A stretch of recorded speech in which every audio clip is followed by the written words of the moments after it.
Good afternoon. Today is 1st of July 2019, and this is a regular meeting of the Glendale Water and Power Commission. Madam Clerk, would you please? One, roll call. President Avanesian? Yes. Commissioner Carrasco?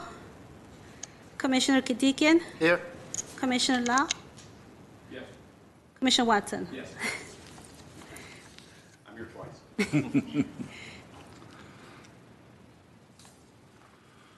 Would you please go to next item, Council? 2, consent items. 2A, approval of the minutes for the June 3rd, 2019 meeting.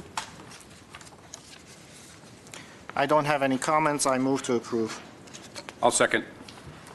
Yeah, okay. It is approved.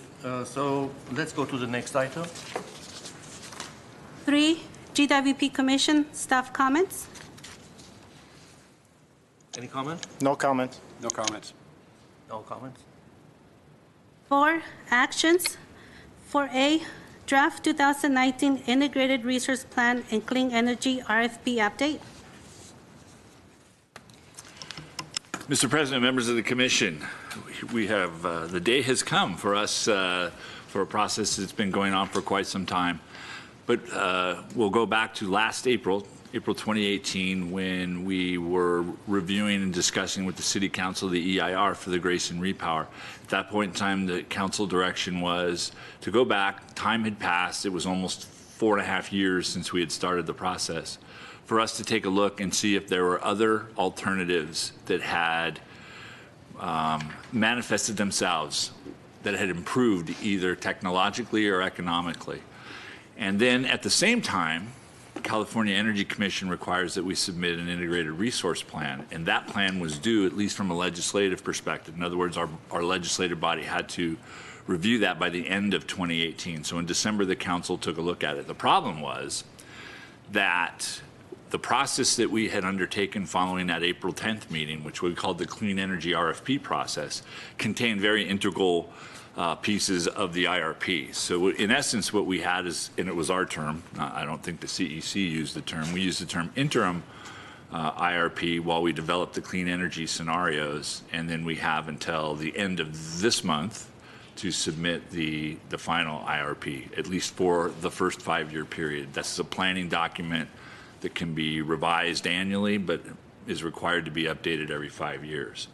So for that process, for both processes actually, we retain the services of Ascend Analytics, a very reputable firm that is effectively merges energy economics and energy analytics with portfolio development, and they do it in a way that looks holistically at different alternatives that best fit an organization, sustainable alternatives, sometimes a combination of sustainable and other alternatives that meet the objectives of the agency, and which are reasonable in providing the service that is required, meeting the mission of the utility. Dr. Gary Doss is the co-founder and CEO of Ascend Analytics. He has worked with us on both the IRP, as I said, and the clean energy process. Effectively, he has merged these two together with help from our staff and some outside folks as well. And he's here today to present to you the results of that process. So without further ado, I'd like to ask Dr. Doss to come to the podium.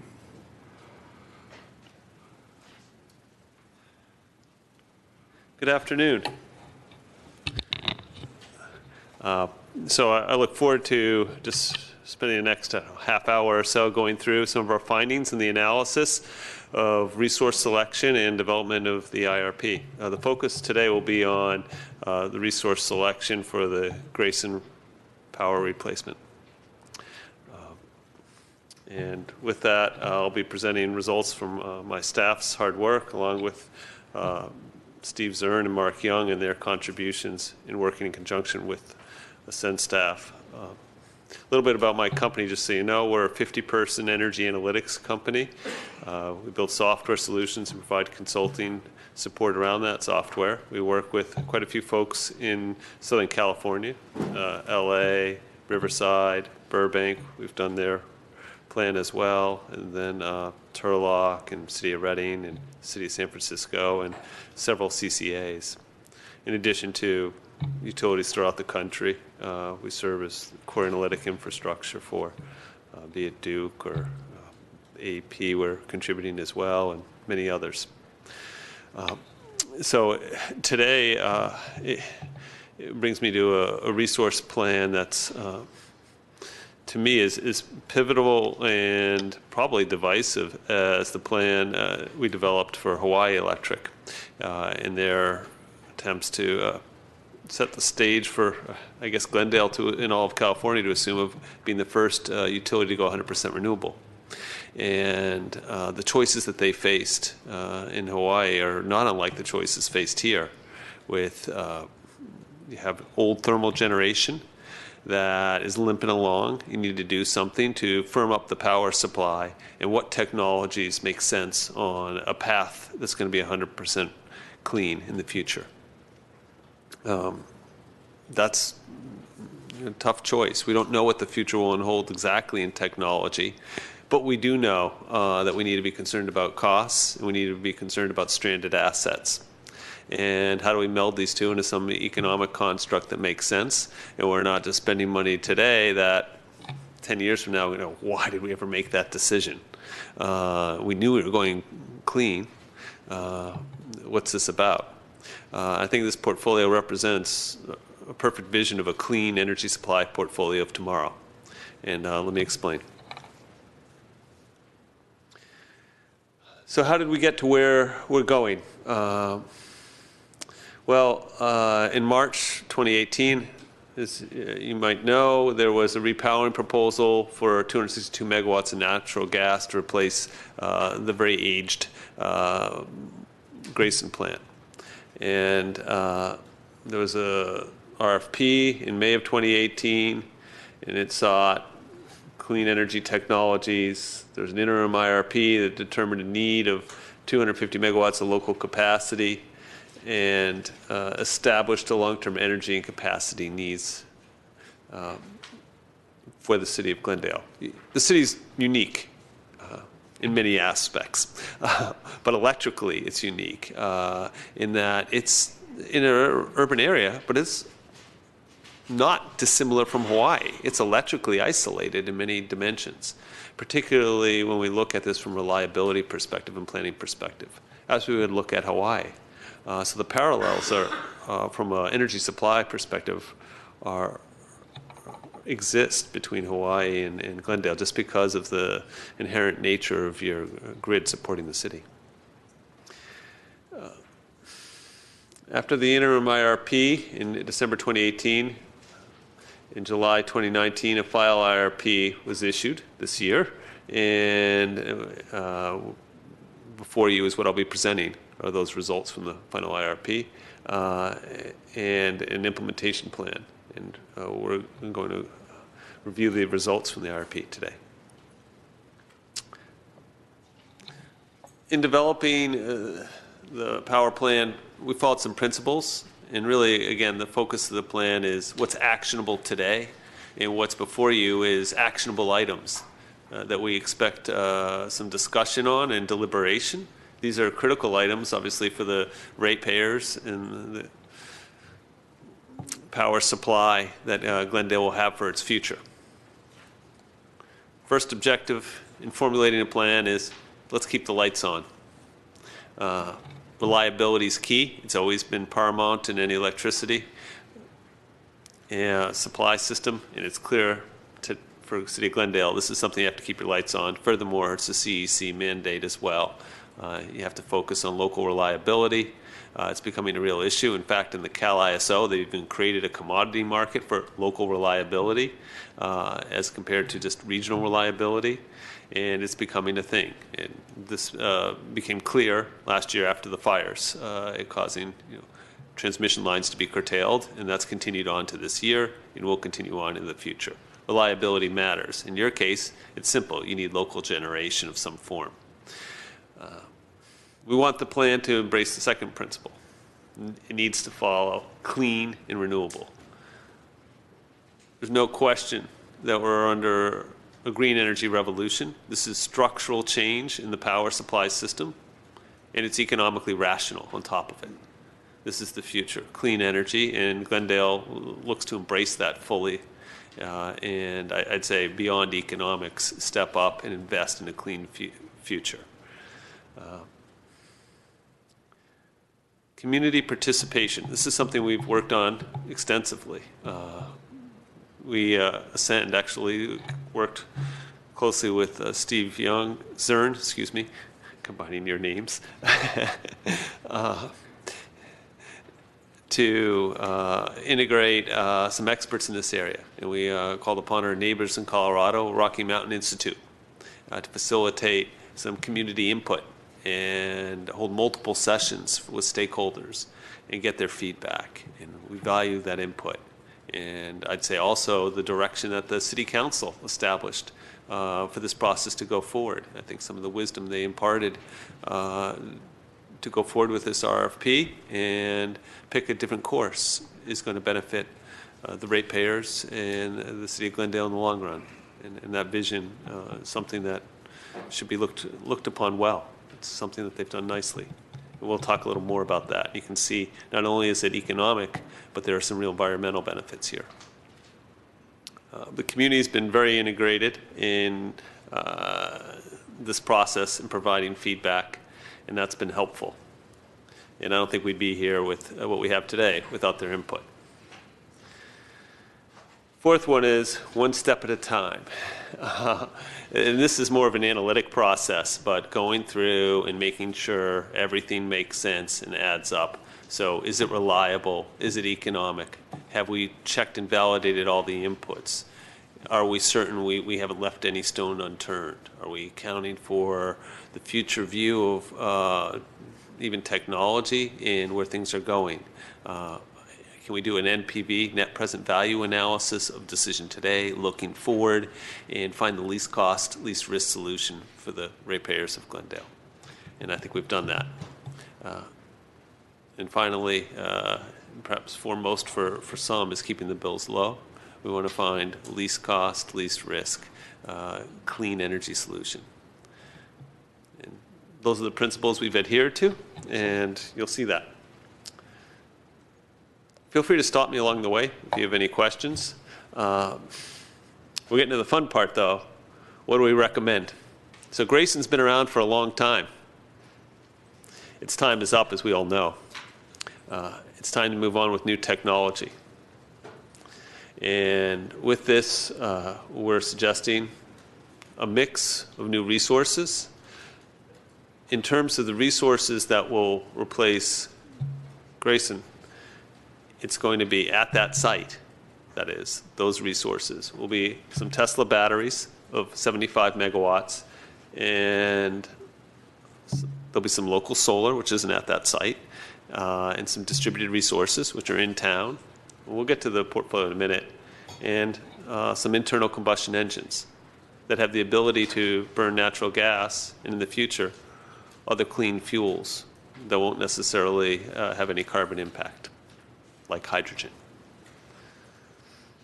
So there's 28 megawatts of energy efficiency, and finally 93 megawatts of backup power. And again, this is backup power that today will run just as that, intermittently, and smooth out the inherent variability in a high renewable portfolio, particularly under extreme meteorologies, where you might not have all the renewables you need, and moreover, there's a transmission line outage. That's the nature of backup. It's to be there when the lines go out and you're under extreme conditions. That's the parallel to Hawaii. You need flexible backup. You don't just need backup. You need highly flexible backup that can turn on and off quickly with no startup costs or shutdown costs and meet 5-minute spurts up and down. This is truly backup generation. It also has to have the ability to transition forward and be green. And this generation has that. It can run on hydrogen. Cost a little bit more than natural gas down the road, but it's the way forward. And it's part of the energy transition. We'll talk about that a little bit. We call this the GWP situation. And it is a situation because it's unique. I've never seen a urban system so electrically islanded in my life as what you face here. It's surprising you're frankly able to keep the lights on with what you have today. And I now look to the history, and well, perhaps because of some local neighborhood outages, you have. But if it wasn't for those, you'd be in serious situations during your peak load over the last couple of years. So involuntary shedding of load is something we want to avoid. And the only reason we avoided these situations in the past is we had neighborhoods go out during peak demand periods. What happens, oops, excuse me, I was expecting an icon to flash up. It looks like it doesn't show up on this version, but if there's a fire and that Pacific DC tie goes down, which is pretty vulnerable, it has a high forced outage rate. I think its average reliabilities or forced outage rate is in the teens. So it's pretty susceptible to outages. If that happens, it's out, which is almost a given in extreme load conditions. So you're down 100 megawatts. And then, Magnolia goes out of service. You lose another 50. You're down 150 megawatts. Magnolia's got a forced, it's not exactly the most reliable thermal plant, and it has a forced outage rate of 10%. So you're in a hot day, you have a 1 in 10 chance of losing Magnolia. 1 in 10 chance the lights go out. Not a standard criteria, let's say, for resource planning to stand behind, oh, gee, 1 out of every 10 hours we could lose the lights, or 1 out of every 10 days. That's clearly not how you want to plan the system. So we need to gear up for those two conditions happening and have a little local generation. We're not following any practices that are abnormal here. This is just a system that's uniquely electrically isolated, and it does not make sense to spend extra on local generation unless it's absolutely necessary to serve the load. This isn't about a municipal agency trying to increase its supply for ego or something. This is really a fundamental need, and they've already pressed the system to its very limits multiple times, and they've had neighborhoods go out, and the next thing is the city. It's that tight and vulnerable. And vulnerable is the right word. It's only going to get more vulnerable too, particularly as transmission curtailments are going to become more systematic during extreme fire conditions. That's just a given. We've already started that. Started it last year. We've already seen that multiple times this year.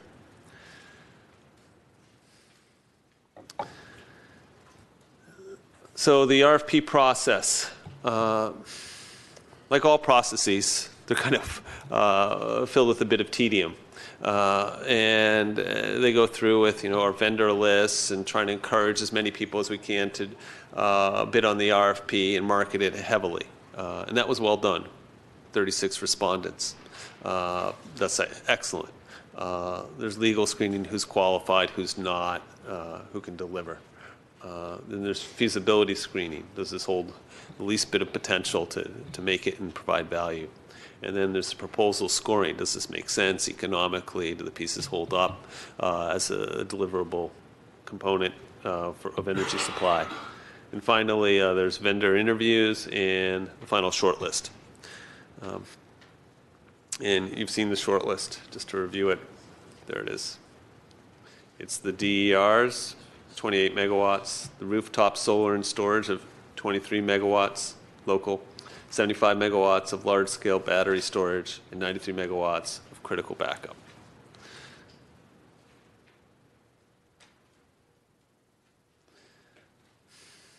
So what makes this process difficult, and the reason we're involved, is there are lots of choices to be made and lots of portfolios to be evaluated. And what we want to do today is present some logical bucketing of energy supply portfolios, and the reason we selected the portfolio we did in conjunction with Glendale staff. But we were, make no mistake about it, independent economic experts reviewing this from both a reliability perspective and moreover an economic perspective. And nothing impeded our independence in any form. and we take that very seriously. It's our job to do this independently on behalf of the city and its ratepayers.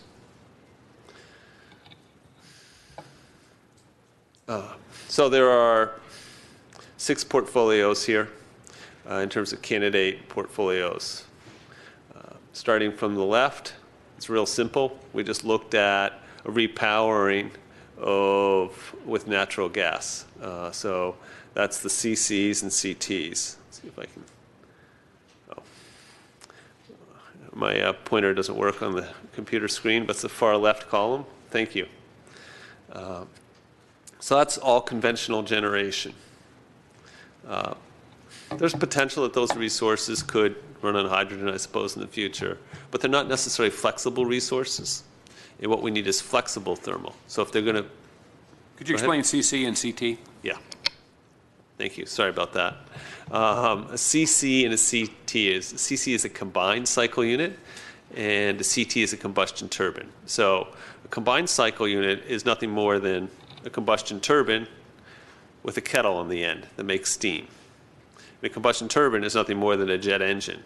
So the primary fluid that drives the turbines is air. It's called a Brayton cycle. And when you put a kettle on the end, making steam, driving a steam turbine, it's called the combined cycle because they have both air, the Brayton, and the steam, the Rankine, combined. It's called the combined cycle unit. The air coming out of a combustion turbine is about 800 degrees Fahrenheit. So the air out of a jet engine coming out of its tail is about 800 degrees Fahrenheit. So you can generate a fair bit of steam with that, and that makes the combined cycle.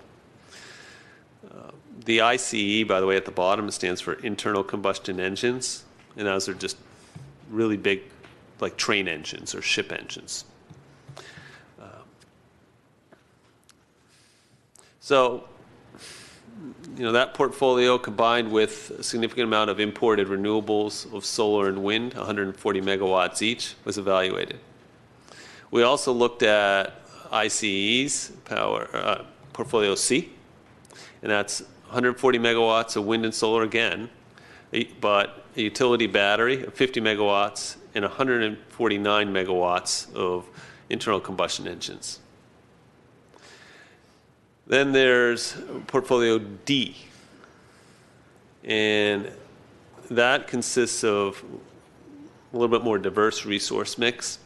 It's residential distributed energy resources, public space distributed energy resources, tallying, in this case, 23 megawatts. You've seen that that's been selected. Residential large-scale commercial of 7.5 megawatts.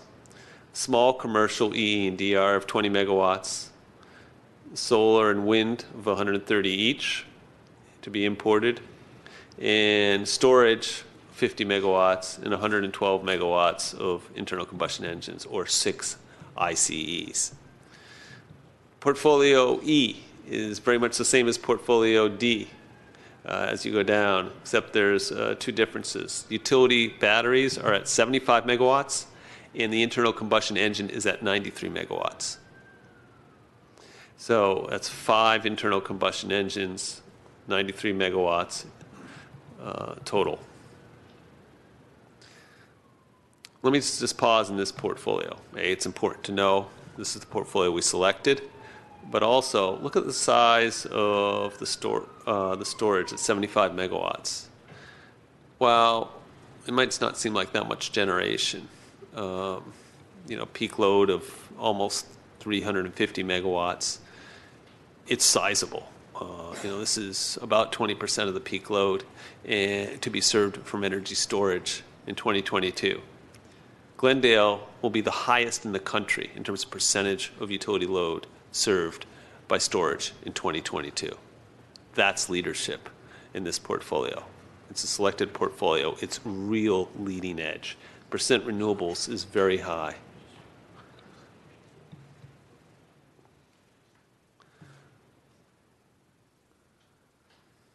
I'm sorry, I think that 75 megawatt, is that going to be available by 2022, all of it? I thought 50 megawatt was being installed first and then another 25. I'll defer to Steve on the takeaways. That's true, 50 initially, and then bringing 25 on later as load growth, and we retire older units. So that's after 2022? Right, but again, what Dr. Doss is talking about is, because somebody will say, well, I read in a paper somebody put a bigger one than, he's saying on a customer basis, if you look at the size of our utility, and you compared it with somebody like PG&E, this is head and shoulders above. Even at 50, you're greater than anybody. There's no doubt about that. Excuse me, question. Why on portfolios D through G is imported renewable solar and wind reduced from 140 to 130?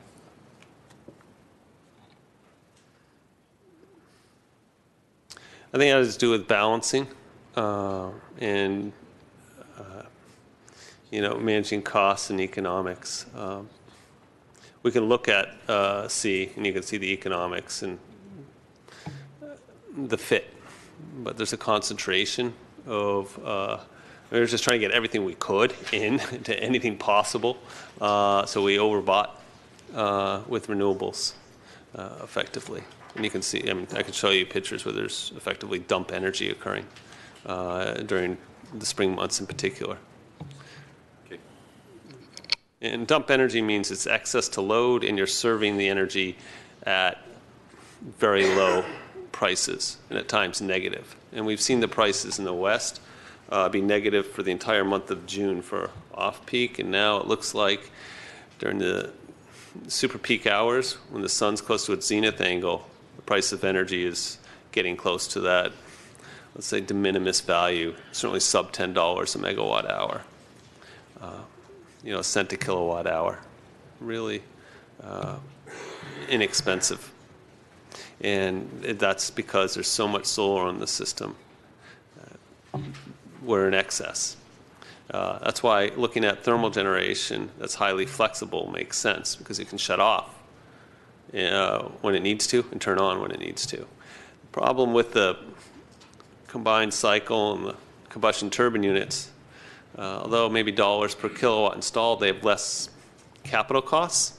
They don't have the flexibility to ramp up and ramp down instantaneously relative to the ICE, the internal combustion engine. Moreover, they have a startup cost that's about $100 a megawatt. And that's just incompatible with the market dynamics and the interactions that Glendale will be having.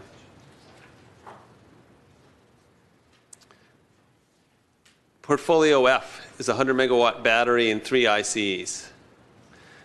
So this is, continuing down, less internal combustion engines. We knew that was a technology of interest just because of its inherent attributes. So we focused a lot going from 6 to 5 to 3. Could this work? And what does it look like? Well, when we get rid of each internal combustion engine, is about 18.4 megawatts. When we get rid of one of them, you have to replace it with something. So we tried inserting another 25 megawatts of batteries at 4 hours of capacity. And it's not quite as reliable, actually, as Portfolio E. We could show that. But moreover, the economics are fall quite short of Portfolio E. And finally, Portfolio G is 100% clean. This portfolio also this contains exact same, very similar components as the previous portfolios, except we have 20 megawatts of public space DER and 20.5 megawatts of EEDR in the residential and large commercial. And we've upped the storage to 150 megawatts. So in terms of reliability, we're looking for something that satisfies the criteria. And it's the N-1 conditions, keeping the lights on. And this will satisfy a loss of load analysis, given your unit outages and the shape of your load during peak load conditions. And some of these portfolios meet this, and some of them are certainly Portfolio G and F are short of the reliability criteria. We can review that. In terms of the economics, which is what we're going to cover next, we'll see that portfolio E is not the least cost portfolio. That's not a surprise. But it is what I would call a compromised portfolio. One could build all internal combustion engines. That's portfolio C. And just to remind you, portfolio C was 150 megawatts of ICEs. Portfolio E is, hold on, did I get that right? Yeah, 150 megawatts, and 93 megawatts is portfolio E. So we're picking all ICEs at portfolio C. Portfolio D is 6 internal combustion engines. And as it says there, portfolio E is 5 ICEs plus 75 megawatts of storage. Again, it's the least cost option. It's also one of the most reliable. It makes the sense to me from looking at this problem from a decision analysis perspective. And that's really what my company does, is decision analytics.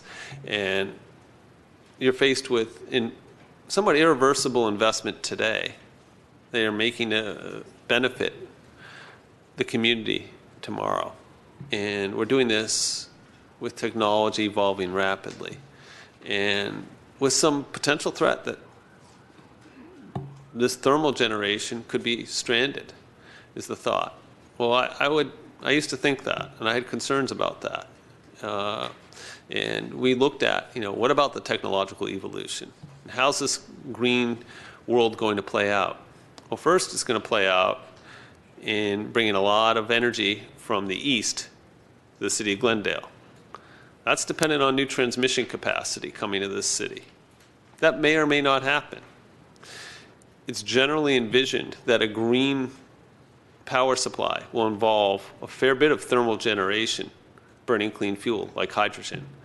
So I talked about energy costs becoming de minimis when the sun is at its zenith angle during the super peak hours, let's say from 10 to 2. And these days it's stretching even further now in terms of the value of energy during those periods.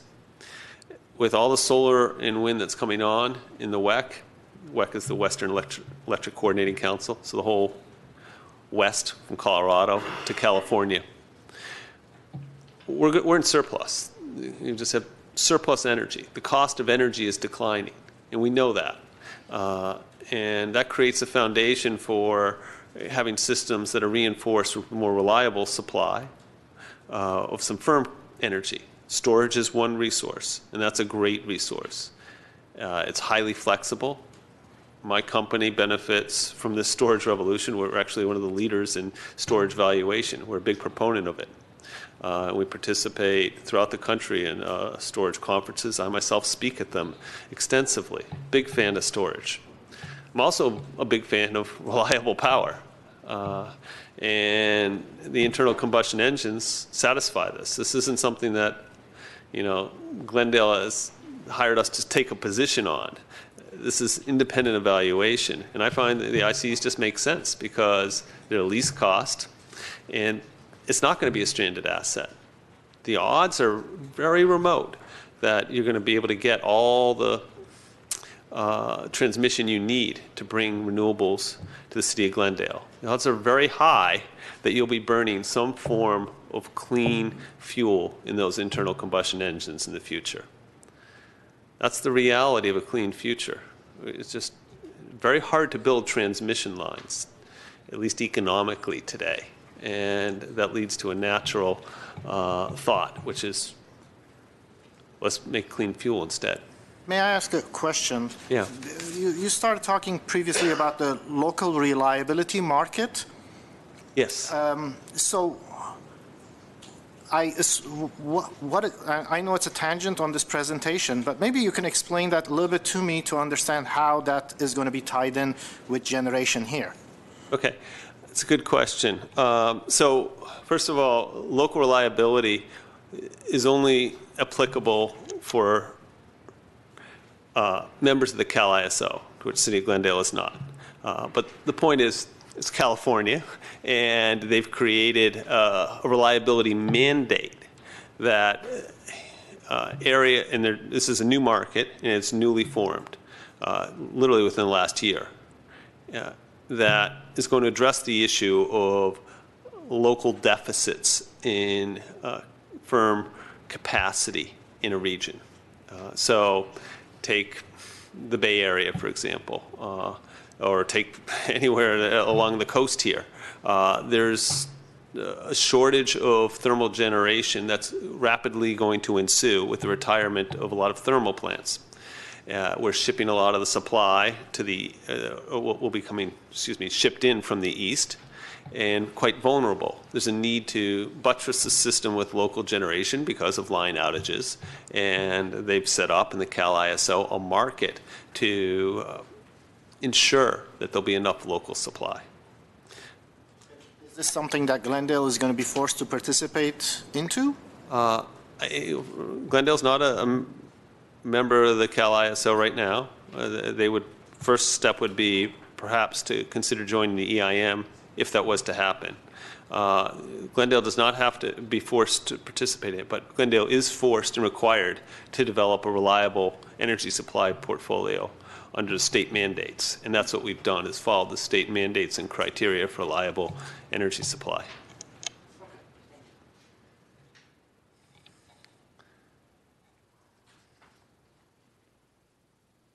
All right, so the winner is Portfolio E.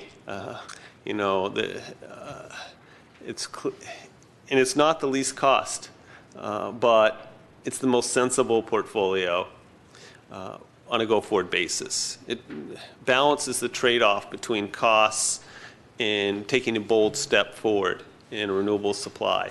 It minimizes the amount of potential stranded assets. We account for a lot of nuances like sub-hourly credits. As these markets become not just hourly but sub-hourly, and the flexible generation, particularly storage, has in receiving additional benefits in the sub-hourly market. So we've looked at every possible angle here in coming up with the total NPV costs. May I ask a question with regards to F, the 100 megawatts of battery? How was that battery phased in? Was it in two steps, or, for example, the 75 megawatt in E, 50 megawatt was going to be installed initially, and the 25 later? How about the 100 megawatt? How was that going to be? I don't recall. All at once. All at once. And did you consider about, in your projections or in your simulations, did you consider about phased installs of these ICE, whether in E or F? In other words, you put one first year, second one, third year, etc. So you're asking a really good question, by the way, because the costs of storage are declining rapidly. On the ICE units, in the internal combustion units, the way that works is you put two in, and two is what you'll have. You won't get three, you won't get four, because the next time you go back to buy one, and next time you want to permit one, they'll look at it as additional. Once you install what you install, that's the new norm for your utility. So let's say it's 93. 93 becomes the new norm. So if we go to get 18 more, we're now expanding the power plant. That's not permittable. Can we get a permit for 93 and take our time in installing these units?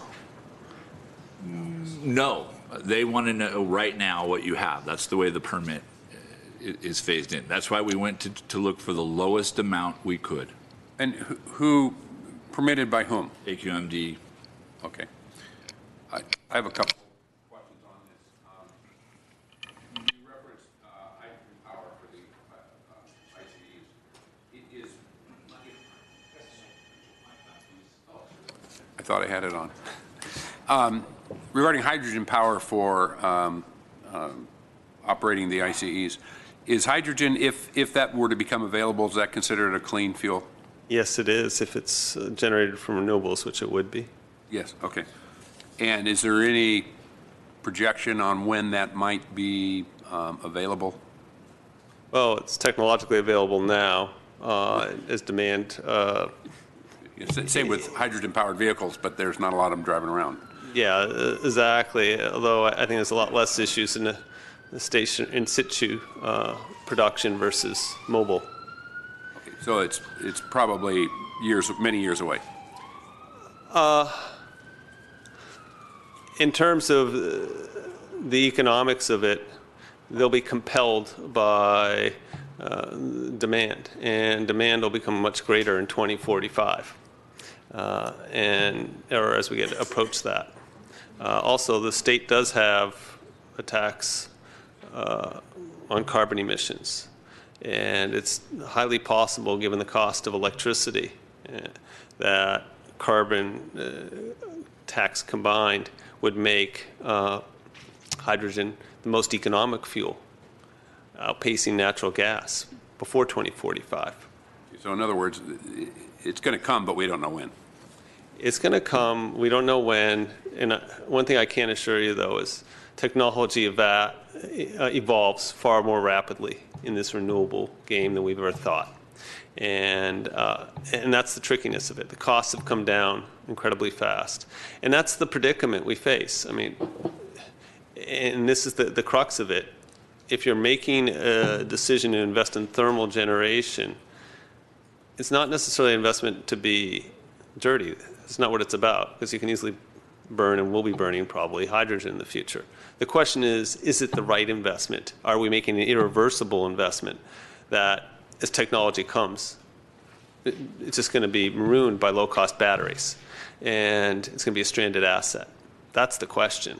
And the answer is it's probably not, because the cost of storage for operating a plant, one cycle a day where you charge when the sun's at the high and you take it out at night, that's going to require enormous, and I mean enormous, like order of magnitude reduction in costs to be competitive under that structure. Today, storage, though, is cost effective as a highly flexible resource, or it's becoming competitive, I should say, as a highly flexible resource that ramps up and down very rapidly.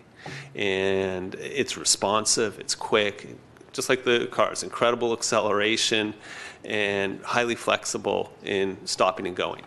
And they don't lose any energy in doing so. Same thing with the power plants. Battery storage is a great flexible resource. We need to complement that, though, with resources that can supply under more extreme conditions. I mean, there is the potential for line outages, and you don't have enough local generation. You're no different than Hawaii in many dimensions. I know you think you're in a highly integrated basin, but electrically, you're vulnerable and isolated, and there's no question about that. You're almost indistinguishable from Hawaii in that regard. And because of that vulnerability, you do need some local backup generation. And that local backup has to be thermal in order to meet that criteria. So it doesn't become a strand, so it's a reliability issue. And then the economics obviously work out in the favor of thermal as well. So it's reliable, and it's least cost, and it's clean. And it's not going to be stranded. That puts the choice to Portfolio E. So we ended up there, and we looked at all shades and gradients possible. And, here's a guy who really likes storage. He just, the first investment today, and today's when we're making the decision, should be in flexible thermal. You're going to need that.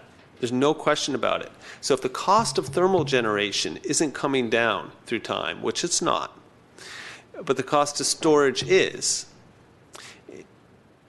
and you need to invest in thermal, you invest in thermal today, and you wait and defer your investment as long as possible till the cost of storage comes down.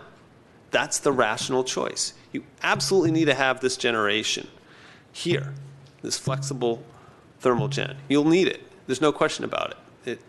If not today, tomorrow. You need the flexible thermal. That's not up for discussion, really. The question is a dimension of timing, and this is the right time to make that investment versus a resource that's declining in costs. I just one more question, and maybe this is better answered by Mr. Zern. You mentioned, and I'm aware that we're not a part of CalISO. What is the reason for that? I'll defer to Mr. Zern. talk about that. We are in the Balancing Authority of the Los Angeles Department of Water and Power, along with Burbank, and we have been. And there's several reasons why we're not in that, but good question. I'll have Mark answer that. I guess the easiest question is we're surrounded by Los Angeles, and we've always been in Los Angeles as balancing authority. Every few years we do the analysis to check to see if it was economically feasible for us to join the CAISO, and it hasn't come to fruition. But is there a reason we can only be part of one balancing authority and not two? Yes. Yes. I'll answer Yes. that. Okay. Thank you. You absolutely have to be in a balancing authority with and that's it. Those I are, understand that, but only one? yeah, that's the Thank way you. it is. But you can be part of a broader reliability region, to which we all are part of the WEC, and under WEC, the reliability criteria.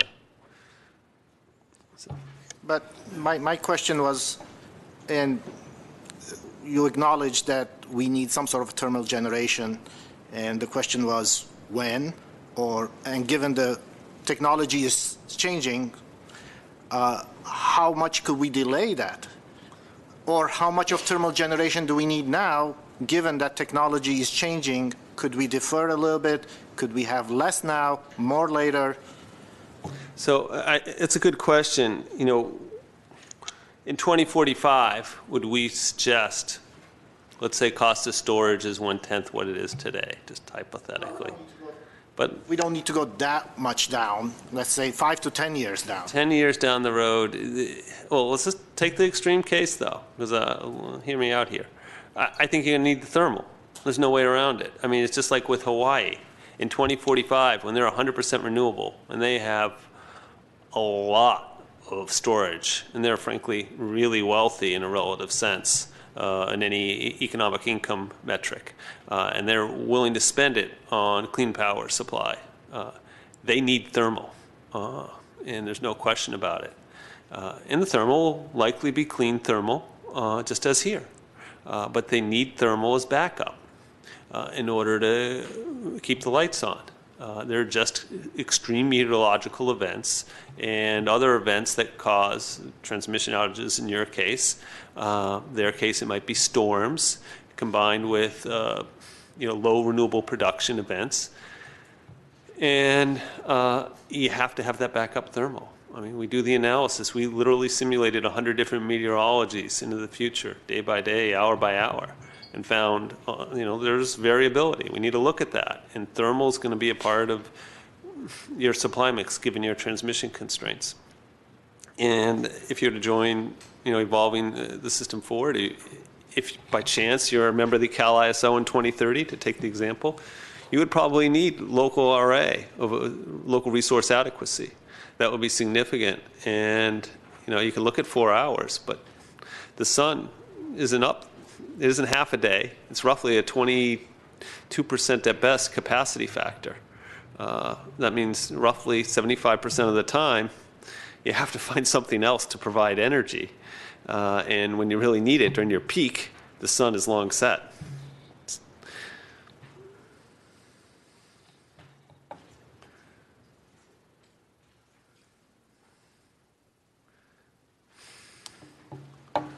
This is something that Glendale should be proud of, and the City Council should, in my opinion, be lauded for.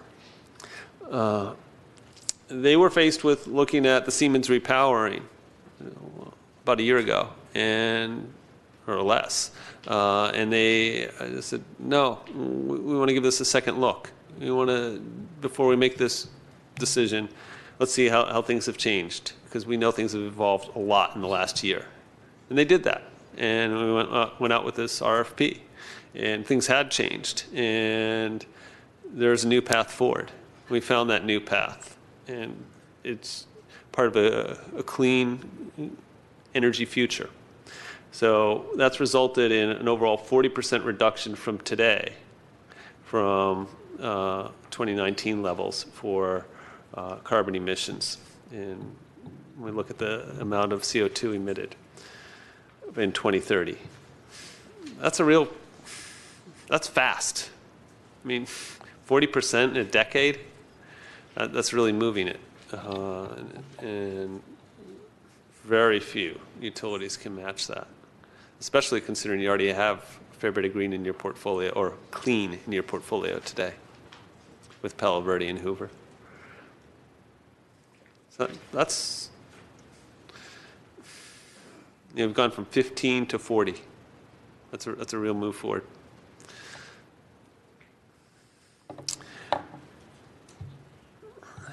Continuing to set the kind of the higher watermarks, frankly, throughout the state in clean energy supply is this portfolio that's we've provided in the plan.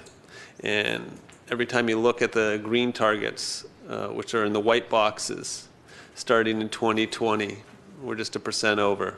But as we hit 2024, we start exceeding them pretty readily. And we're at 55% versus a requirement, effectively at 44%. By 2027, we're at 60% versus, assuming linear projections forward, 52%. And again, in 2030, 67 versus 60%. So every time,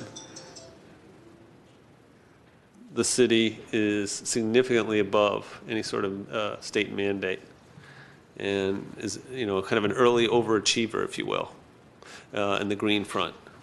That's good. It's also going to be good for the ratepayers too. There's nothing more true than the cost of clean energy is the least cost option too. It benefits the ratepayer and it benefits the environment. That's a great supply portfolio. Let's take advantage of it and move as quickly as we can towards this portfolio, embracing a clean power supply. All right, let's add in the full supply portfolio, which consists of Palo Verde and some hydro, because those aren't renewables, those are clean. Zero emissions, but they don't add to the RPS. And if you count those in, you're one of the cleanest energy supply portfolios around.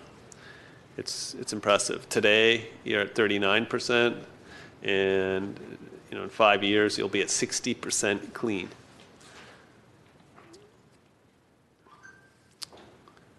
In just a few slides, we'll look at the impact of including transportation as well. Well, starting with the electrification of transportation. This is a source of load growth for the city, and this is where major source of energy consumption. A bit of peak load, but really it's the energy that's going to increase with transportation electrification. And it's no secret that City of Glendale has some pretty big transportation corridors going right through it. And the electrification of transportation will have a significant impact on reducing the greenhouse gas emissions in the City of Glendale. So that's something I think the city looks forward to taking on and being a leader in, not only in green power supply, but in electrification. The plans that we put forward as part of the utilities integrated resource plan also consider the transportation sector. And you can look at energy demand here. We can see the baseline customer load of, 1,500 megawatts. And then we add in rooftop solar load, and that reduces it by 61. Energy efficiency is 119 down, okay? So we're at roughly 180 megawatts negative, gigawatt hours negative. And we add in a positive of 185 gigawatt hours for EV load, bringing us back to roughly 1,500 gigawatt hours. That's a lot of transportation to absorb. So how's this going to work through time? It's going to work with a lot of renewables powering these cars. It's going to be electric, and electric is going to be furnished through renewable production. That's going to have a material impact on reducing the overall carbon footprint for the City of Glendale. And this is, to me, a graph of environmental leadership, if there ever was one. You're starting off with, frankly, pretty intensive community in terms of carbon footprint today in 2019. You're at almost 500 metric tons. We evolve forward and we start retiring the thermal plants, and that brings down carbon emissions. We look at 2026 and we can see we've moved from 490 down to about 200, so 2/3 reduction. But then the net, we count in the transportation at that point. This is just a little 7 years from now, we're down below 100. So we've gone from 500 to below 100, roughly, in 7 years, accounting for transportation, electrification. And as we go forward into 2030, the net reduction brings us below 0. That's impressive. So we're doing the right things in terms of energy supply and also big and bold initiatives in electric vehicle emission savings. That makes the carbon footprint from very intense to something that's reasonable and a big step forward. I mean, this isn't like going down to 1990 levels. This is an immense step forward, far beyond anything that the city was doing in 1990. This is profound. It's a real statement. And frankly, I challenge other municipalities in this country to follow in the footsteps of Glendale in terms of carbon reductions. This is very impressive, something the city should really be proud of.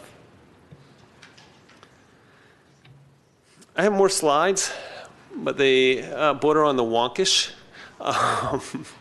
So I'm going to leave it here and take some questions and answers. Yeah, thank you. First of all, I want you to give me a measure of time outage, how you compare different alternatives. Okay. I think I can do that for you today. Make sure I have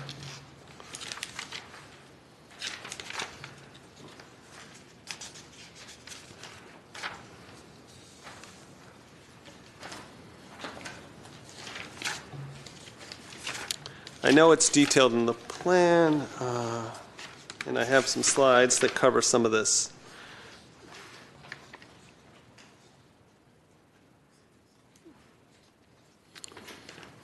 Okay. So our portfolio, let me go back just a few, and I'm going to go forward. And I apologize for the shifting slides here. But I think it's important to reset back to the portfolios.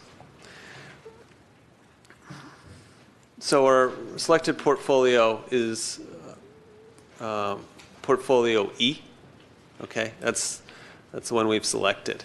And that has 5 ICEs. That also satisfies the loss of load hours criteria of 2.4 hours per year loss of load expected. So that falls criteria 1 day in 10 years, 24 hours. The question is, well, how do the portfolios F and G compare in reliability to that portfolio E? It passes, by the way, but it isn't like it's 1 hour a year or 0.3 hours a year. It passes, but not super handsomely. Let's go to slide 20 of your deck. And on slide 20, I present the reliability of the alternative portfolios that are lighter in renewable thermal production. There's portfolio G and F. Now, I'd look at you look at the black line, that's the expected, that's the mean loss of load probability. And whenever that's above 2.4, you have problems. And you can see the portfolio is pretty good. And that green line, by the way, is the 1 in 10 standard, that dashed green line. So you can see the black line is above the green line in portfolio G. It's a failure out of the gate. Okay, so that we can't go with. Frankly, I'd like to go with it if it was a little more economic and reliable, but it's not. So we can't pick that. Portfolio F, down to ICEs, that's 36 megawatts. How does that impact reliability? But we've increased the storage by 100 megawatts.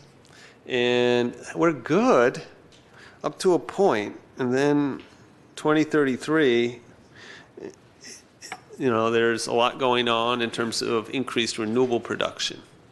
And it doesn't work. It has a lot of vulnerability. And you'd expect that.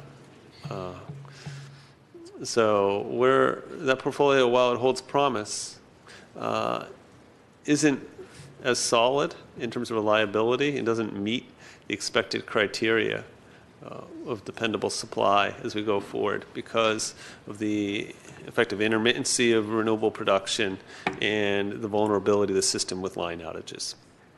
You just simply can't get enough of local renewable generation here to keep the lights on. I mean, there isn't the acres of land.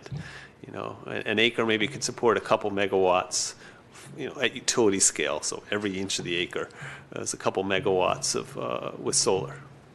And I think the city's going to be looking, and I know from my conversations with Steve and Mark, to take advantage of literally every acre possible with solar. But again, low 20s capacity factor, it's not going to solve the reliability issue. Thank you. It's a good question. Questions? And, I can answer one last thing since members of the audience might have an interest in this. 100% clean portfolio looks great in many instances, and then there's an inter-tie outage, and you're just short. And that pack line goes out, unfortunately, more than we'd like. I think I have a slide on that as well. Slide 28.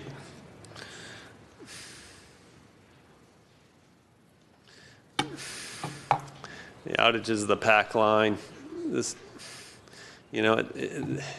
this is historic. Unfortunately, I think it's going to be more vulnerable as we go forward just because of the fires and the concern about transmission being a source of, let's say, engulfing more of the state. We don't want that, and so they're proactively curtailing these lines. So I have some questions from I'm going to refer to the IRP's figures, if that's okay. There's this figure 6, which is the net contribution between the EV penetration and the savings, the AAEE and AAPV. And the net contribution seems to be minimal. It seems like EV contribution is mostly going to be offset by savings and photovoltaics. Is something wrong with figure 6 compared to figure 7, which is after it?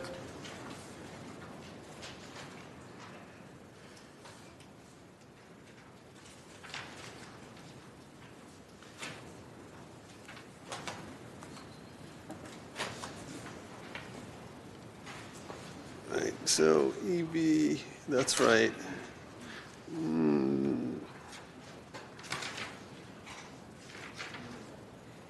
I don't think so. I think it's just one's baseline and one's not. So figure 6 is the same as figure 7, but we've just centered, basically demeaned it, if you will. So we've centered it along effectively the black line. So load contribution is at 0, and the other one is just the pure demand in gigawatt hours. We didn't do anything fancy.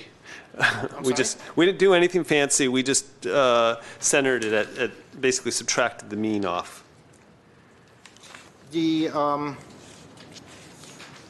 option of the 100 megawatts with 3 ICE, you were installing all the batteries up front of 100 megawatt, but on the 75 megawatt with 5 ICE units, we were installing it 50 megawatt first and then 25 megawatts later, and we did that, to my understanding, is because transmission, we didn't have enough to charge and what have you. Yes. No, Okay, no? economics. Economics. We didn't need it right away. As load growth, and it gave us an opportunity to wait a little bit, and we are betting on, and I think it's a pretty good bet, and Dr. Doss could confirm, the price will go down. So if we can do it for batteries, why can't we do it for internal combustion engines? If we can say to AQMD, we're going to put 75 megawatts of battery, but 50 now and 25 later, why can't we say we're going to put 5? They don't permit batteries. Batteries aren't permitted. The engines are permitted. We've gone through this exercise before with the previous proposal, and so they want to know what goes in now. You get a permit to goes in now. And don't forget, at the end of the day, what we have now is almost done. It's at the end of its life. No, I understand that. But you can't, if you say you're putting 2 in, then 2's what you get. And if you go back to get more, you have a new baseline. So anything addition. That's why when you see utilities, and you've heard me say this in the past, I said this 5 years ago, we should have been doing this 25 years ago. We should have been taking 1 unit and replacing 1 unit. Just like Pasadena has done, just like LA has done, and many other utilities who were pragmatic in their approach. We didn't. I can't explain to you why we didn't. I wasn't here. But it was probably one of the biggest errors that GWP and the city made in that regard, especially as if you could forecast the future, and not everybody can do that. But that's where you want to take 1 out, put 1 in. And you have the rest of the engines that are lifespanning as you go through. 1 out, 1 in, 2 out, 2 in. But we're beyond that point now, unfortunately, which is why we attempted here to come up with the minimal amount of thermal that we thought we needed.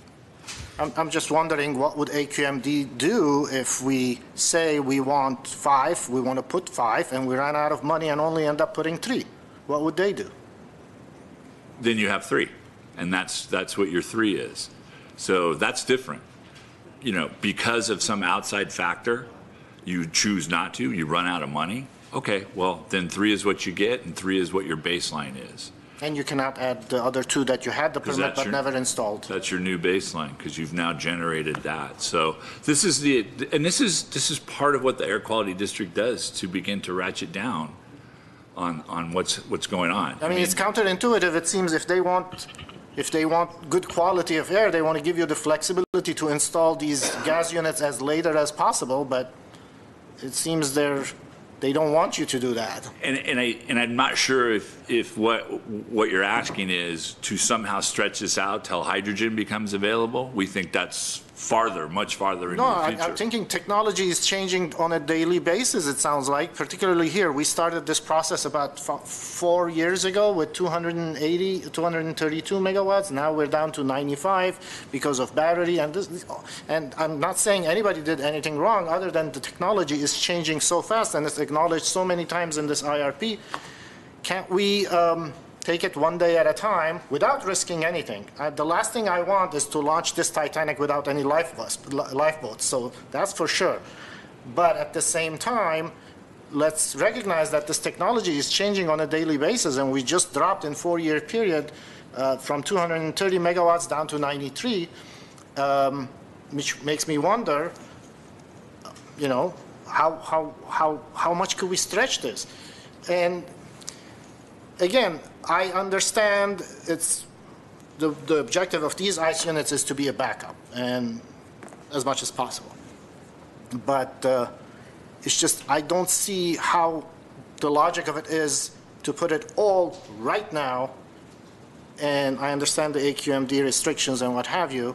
If we can put 2 now and then see how we are in 3 years' time, and if we're ready for it, and it seems like we can't get away without putting another 2, then go ahead and put another 2, and what have you. Well, again, the way we modeled this was, again, the absolute minimum we would need. Right. And we changed technology from combustion turbines and combined cycles to ICE engines, which you've heard the word flexibility. That's the biggest issue. And they truly become a backup. But our back, again, let me go back. Our back's against the wall. When you talk about launching the Titanic, you know, we put 2 in with the gaps we have, we're going to be in trouble. And I'll let Dr. Doss elaborate on that. So our objective here was, and believe me, that 93, there are some folks who aren't exactly thrilled with me for pushing it down to that level, wanting to have enough coverage. But I said, look, to a certain extent, and again, this is something we talked about with Dr. Doss, is we're going to be out there.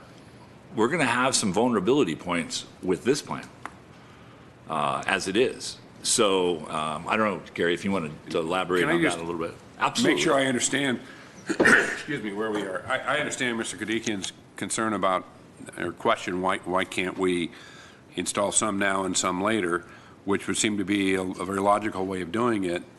And I don't understand the thinking of the AQMD, but what you're saying is we don't have that as an option. Whether we want to or not, it's not on the table, and we have no choice but to make a decision as to how many, and we have to stick with that. Right, and it's not the AQMD that's driving it as much as it is the need. Again, it's our need. Right. But when you look at, well, could you do this? The hypothetical? No. From a permitting standpoint, you can't. But regardless of that, this is still what we recommend because we are at a critical juncture. And so 2 units won't get it. Yeah. As I said, there are many folks who have told me, Steve, 5 is a risk. That's a risk I'm willing to take because I think we can do things in other places. And I wish I had a chart, and I will provide that to you, that shows what we're projecting in this is not an N1 minus 1 right out of the gate. We've got a gap of about 77 megawatts, 78 megawatts that's a gap that we're going to have to fill. We don't have it filled today. 25 more of battery, but again, you're going to bring unit 9 offline. So there's 48 that goes out and 25 that comes on. So you still aren't going to catch it all. We're also going to have load growth with EVs, as Dr. Doss has explained. That we're going to make up with renewables. Whether we sign long-term agreements, and there are some favorable options for us today, or Mark and his staff do an excellent job of spot market purchases that are renewable. That gap, that 77, 78 megawatts will be filled by non-thermal. So we didn't, that 93, even 6 units, isn't an N1 minus 1 condition. Technically what we're proposing here, if everything worked out, and the EEs and the DER, all the DERs performed exactly the way they've been proposed, and that hasn't been some other utilities' experience to get 100%, but let's assume that, we're about an N1. We're about an N1 condition. So we are taking a risk with this proposal.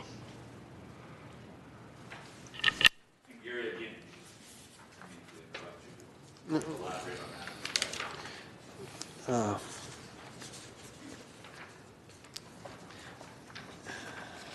think you hit it right in terms of reliability, Steve.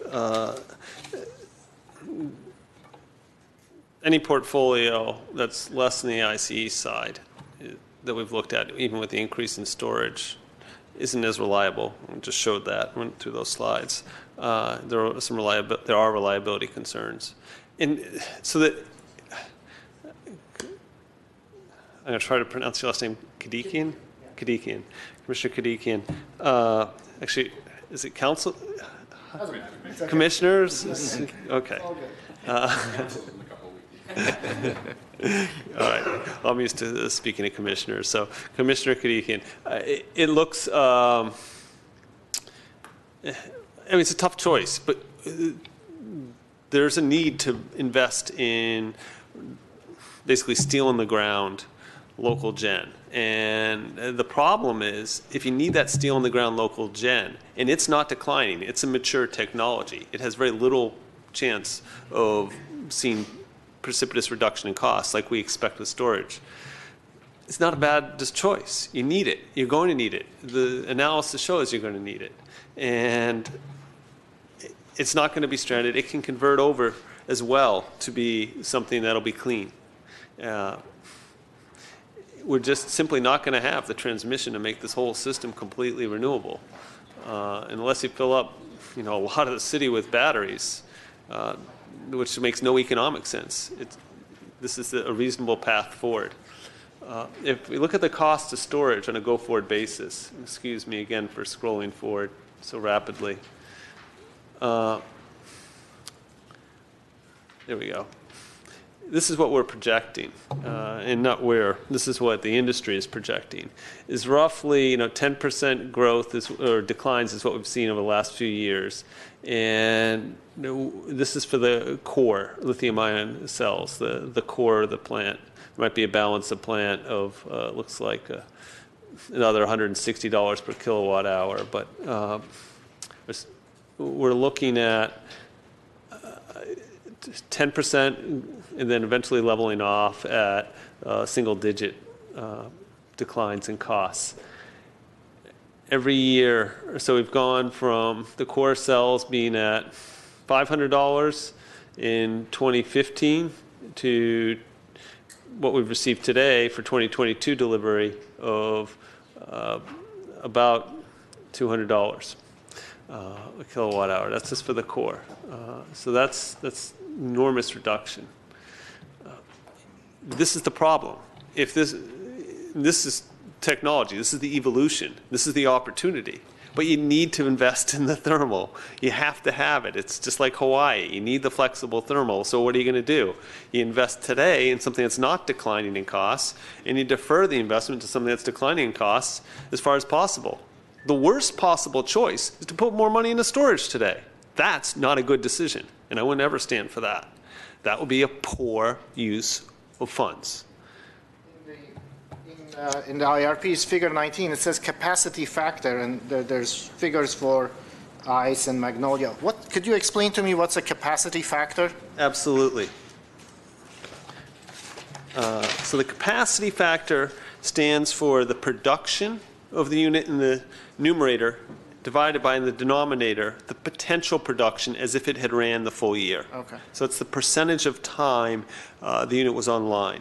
So on figure 19 for the ICE units, we're running it at like 0.35 the first year, and then it drops down to like 0.18.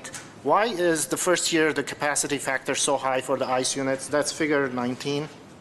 Figure 19 on the plan? Oh. Figure 18. Okay. On mine. This one. Yeah, that's 18 in mine. Thank you. Okay, it's 19 in mine. It's okay. It's all right. I must have an older version. Sorry about that. I'm glad we aligned. So the ICs, your question is, I'm sorry, I discussed the figure. Why is the first year we're running at a higher capacity factor compared to the rest of the years for the ICEs?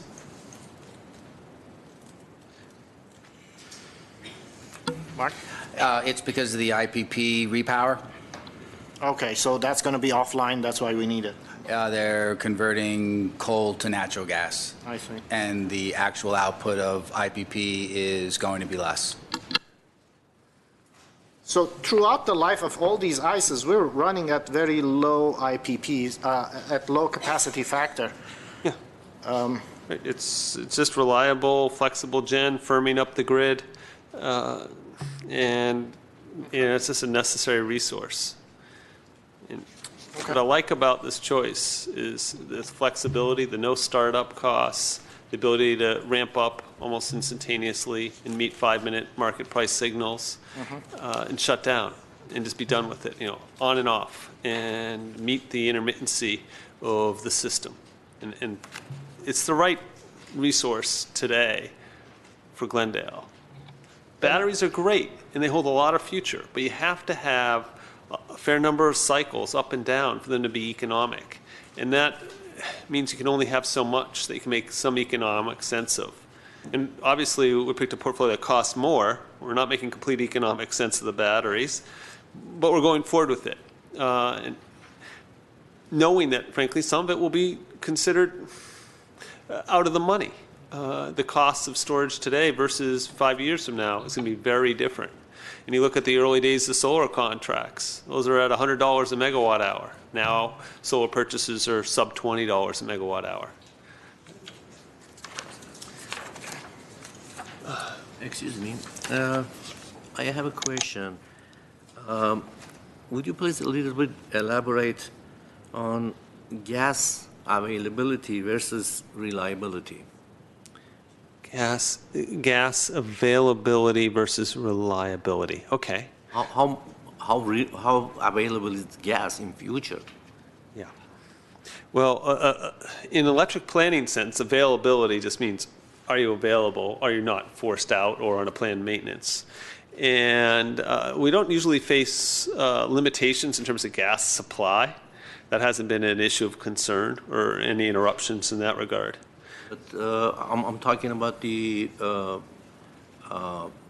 leaks in the Like Aliso wells. Canyon? Yeah.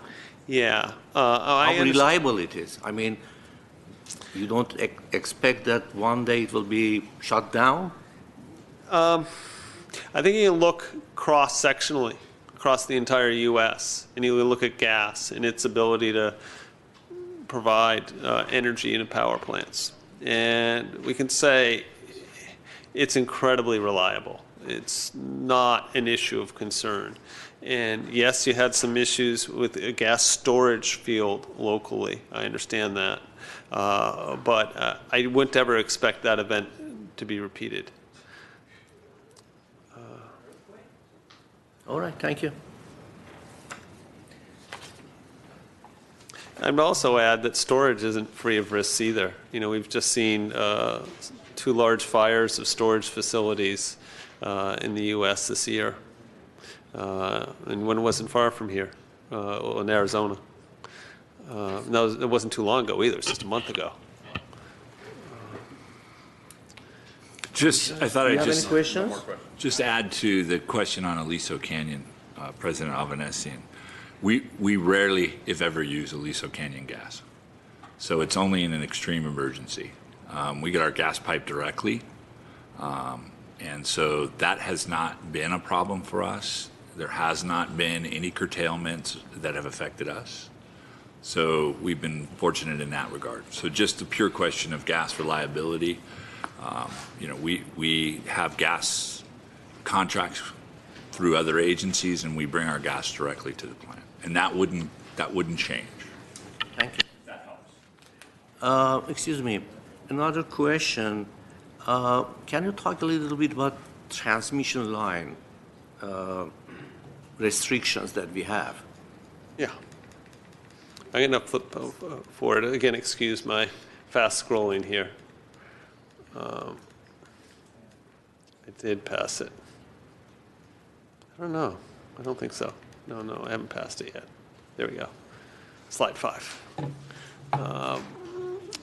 So there are 2 major interties that furnish energy to City of Glendale. One's the PAC DC intertie. It's 100 megawatts firm. And the other is firming. They have the guaranteed right to 100 megawatts. But they have also resources that are furnishing that 100 megawatts. So in this example, if the wind wasn't blowing, there wouldn't be necessarily energy flowing over that line. And then there's 100 megawatts in the Southwest AC intertie. Line's a little more reliable, a little less vulnerable. But either of those lines presents a major contingency. And in the case of the PAC DC tie, its reliability is definitely subject to question. So when you're doing any sort of planning, you really have to look at that line as potentially being out. So about this portfolio E, do we have to import more power from outside? Are you bringing more power in from outside? I think you're contracting for a fair amount of renewables that are going to Do we have enough transmission line to do that? to realize this? I believe not. We have 200 megawatt import capability, and our goal and the requisite that we directed Ascend was that we were going to use 100% of our transmission capability to import renewable energy. So my goal, my staff's goal, is to ramp up the renewables on those transmission lines. So 200 megawatts doesn't cover the 350 megawatt peak. So we are transmission deficient. And then when you add the variability of the wind and potential solar, that would be transmission that would no longer be able to be utilized to bring other energy in, so it would be unused until such time that the cloud cover would go away or the wind would start again. Yeah, I understand that. So if you're assuming that we are going to import, for example, solar power from somewhere else, do we have this capacity in transmission line to import, or we have to add transmission line, or? We would import to our capacity. Our capacity is 200. So my question have is any in this, more, option E, do we have enough capacity for that, or have you considered that limitation? Yes, it's been considered in there. So the 200 megawatts of transmission was rolled in there, and that was one of the basis. Back to Dr. Doss's graphic that he had, you can see the various components that are all intertied. So we took the 200 max, the idea being we want to maximize that for renewable, which is why we want to upgrade the local generation so we can do that, use local generation for peak and continue to bring in 100% renewable on those two lines to what capacity we can on any given hour, charge the battery with it, and distribute it into our system. But that 200 megawatts is factored into that E. So and the whole plan was derived from that. And is there any potential for future transmission lines from outside the basin? That's the hardest question you could have asked tonight. That's a major source of contention, but our position is no. Yeah. It's really challenging. As you can see, the lines are in theory, overprescribed, 260 megawatts versus the capability 200. Okay, thank you for the explanation. Just one final question from me, at least. The IRP contemplates that these ICEs are backup generation, and the objective is not to kind of sell power outside or stabilize somebody else outside, but there is this market that is being developed to stabilize, which might be very tempting and what have you. Is there any technologies that could be added to ICE units that report on a website or something when they're running, how much they're running, so that the public out there who's not interested maybe in selling power to everybody to stabilize them so that they pollute their own backyard, can watch and come to City Council and say, we don't want this, this was supposed to be a backup, this is what we want? Is there any kind of monitoring available?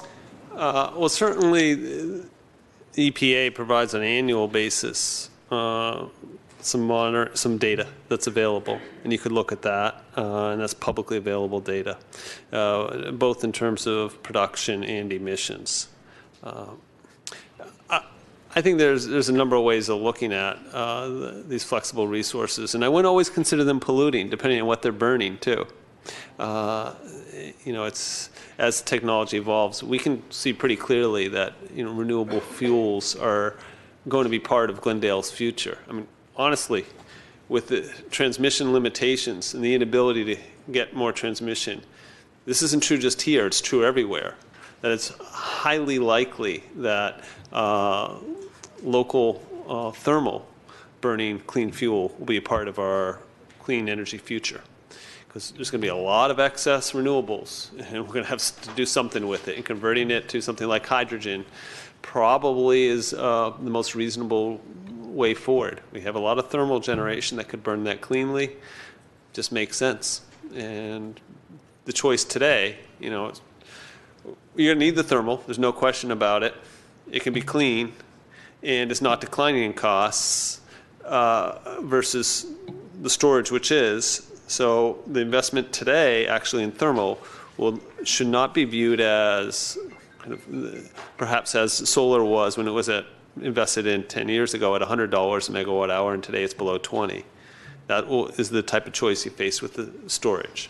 You don't face that choice with the internal combustion engines, and they fit the bill in terms of reliability. And with the transmission system today, even overprescribed, you just simply don't have a choice but to use these units even beyond 2045. And you're no different than Hawaii in that regard, and probably any place else. You're constrained by different reasons. In this case, you're transmission constrained.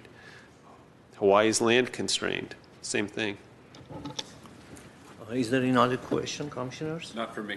No. Okay, there is no question. Can we go to the next item, please? Public comment. Public comments, questions? Yeah, public comment. Okay. Okay, I have some cards here. So I'm going to give 5 minutes to each of you. Mr. Bert Culver.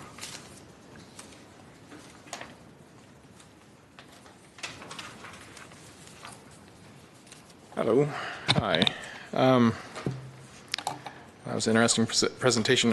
Just this morning, I saw an article that GWP is partnered with LADWP to buy solar at 2 cents a kilowatt with 8-minute power somewhere in California. And it didn't mention how they're getting it here, but there must be new transmission. There's also the option of doing new transmission to the Eagle Rock substation, and we could get emergency power from the CAISO. So last year, GWP said that they had a limited time for their RFP. So they went to market with this very limited time, and they said, oh, rush, rush, rush. We have maybe 3 months, maybe 6 months. The market didn't see them as being very serious, so the big players stayed away.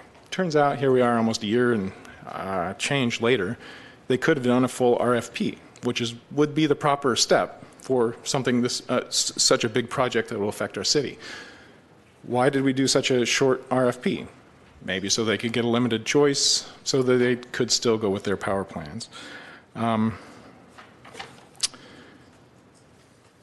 So there's a climate emergency going on, and there's legislatures in Washington and California talking about deadlines that are sooner than the 2045 deadline that California currently has to go clean. So what are we going to do if they say it's 2030 or 2035?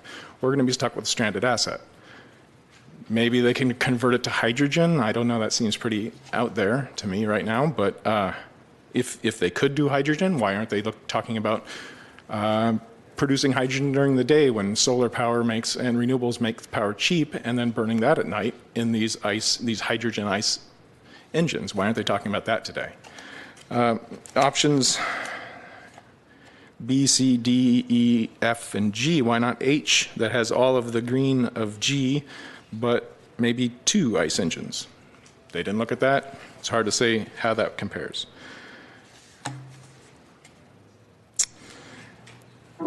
I got a couple other things here. Sorry, I was making notes during that talk. It's hard to come prepared when you haven't seen the talk yet. So you're talking about system curtailments of the power lines becoming more frequent because of climate change. And burning more natural gas causes more climate change. So what they're really doing is creating more power outages for themselves.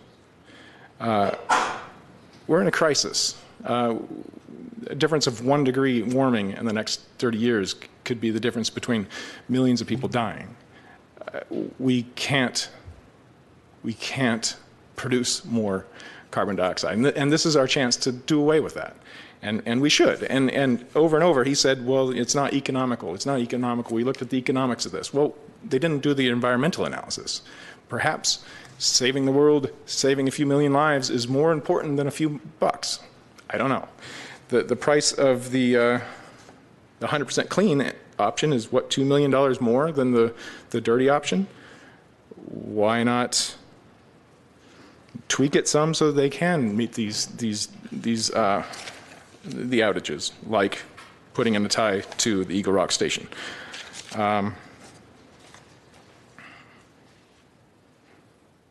He also says they could burn hydrogen. What guarantee is there that the hydrogen is going to be renewable? My guess is that's SoCal Gas being like, you know what, we can start turning this natural gas into hydrogen and putting that out.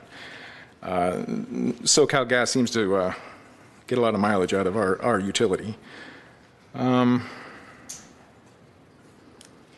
So he said that this is part of a clean energy future. Well, that's like saying Lucky Charms are part of a nutritional breakfast. Yeah, it's part of a clean energy future if everyone else is doing clean energy things, but yeah, there's still room for us to be dirty. And I agree with Commissioner Kadikian. Why can't we slow roll installing the ICE engines with a QMD? Why not go to them and say, this is what we want to do? We'll install 2 today, and maybe if things work out, 3 more in 5 years. Like I don't see why they wouldn't go for that.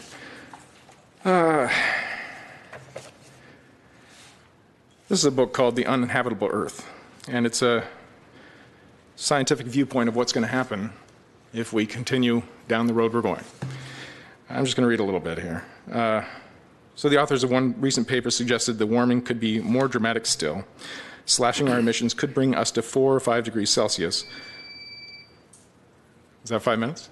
All right. Anyway, a difference of 1 degree is literally Eat it up. millions of people dying. Thank you. Thank you very much for your concerns. Mr. Dan Brotman.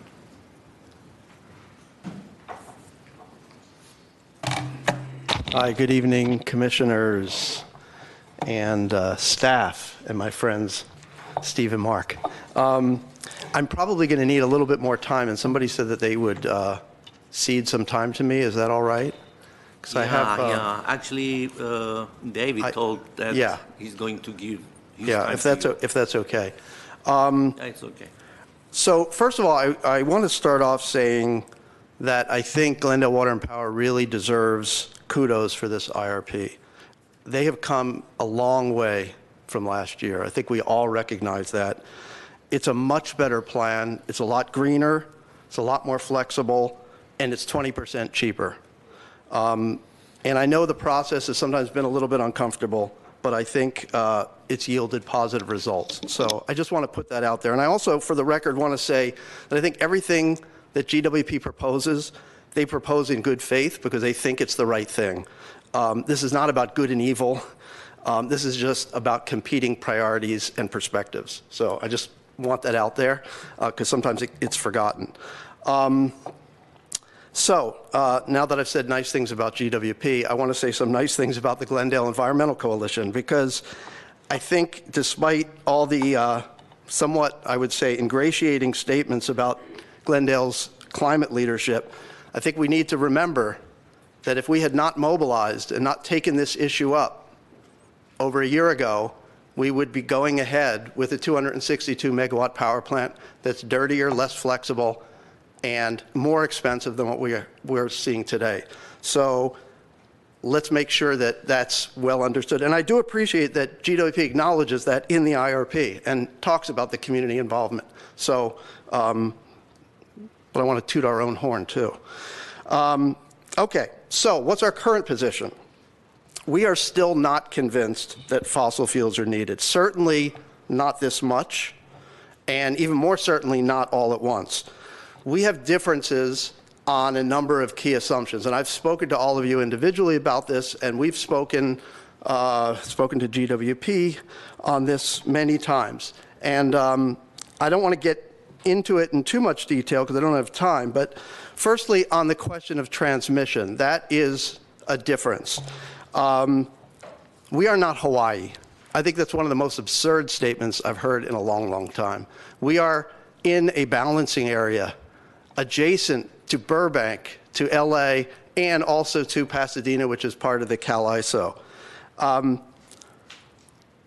The idea that new transmission is an impossibility, will not occur in our lifetimes, is really pretty ridiculous. There are projects going on right now. Bert just a moment ago talked about this 25 megawatts we're getting from the Elan project, the solar and battery that's coming in through the Barron Ridge project that LA is developing. So Glendale's getting 25 megawatts off of that. I understand they probably are not eager to give us a lot more, but we need to be fighting for it. LA has another big project they're working on, the Victorville DC line, which is going to be a real game changer that can go up to 3,000 megawatts of new power into the basin. How much of that we get, I don't know. We should be out there. We should be fighting for our share. And the issue of in connection with Eagle Rock, connecting to the CAISO at Eagle Rock is really something viable.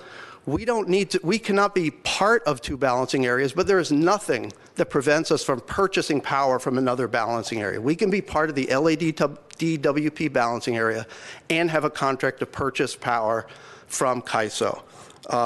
And LA might not like it, and there may be political issues with it, but if they're telling us we're not going to get any more transmission from them, they cannot stand in the way of us establishing an interconnect with the CAISO. I think that's absurd.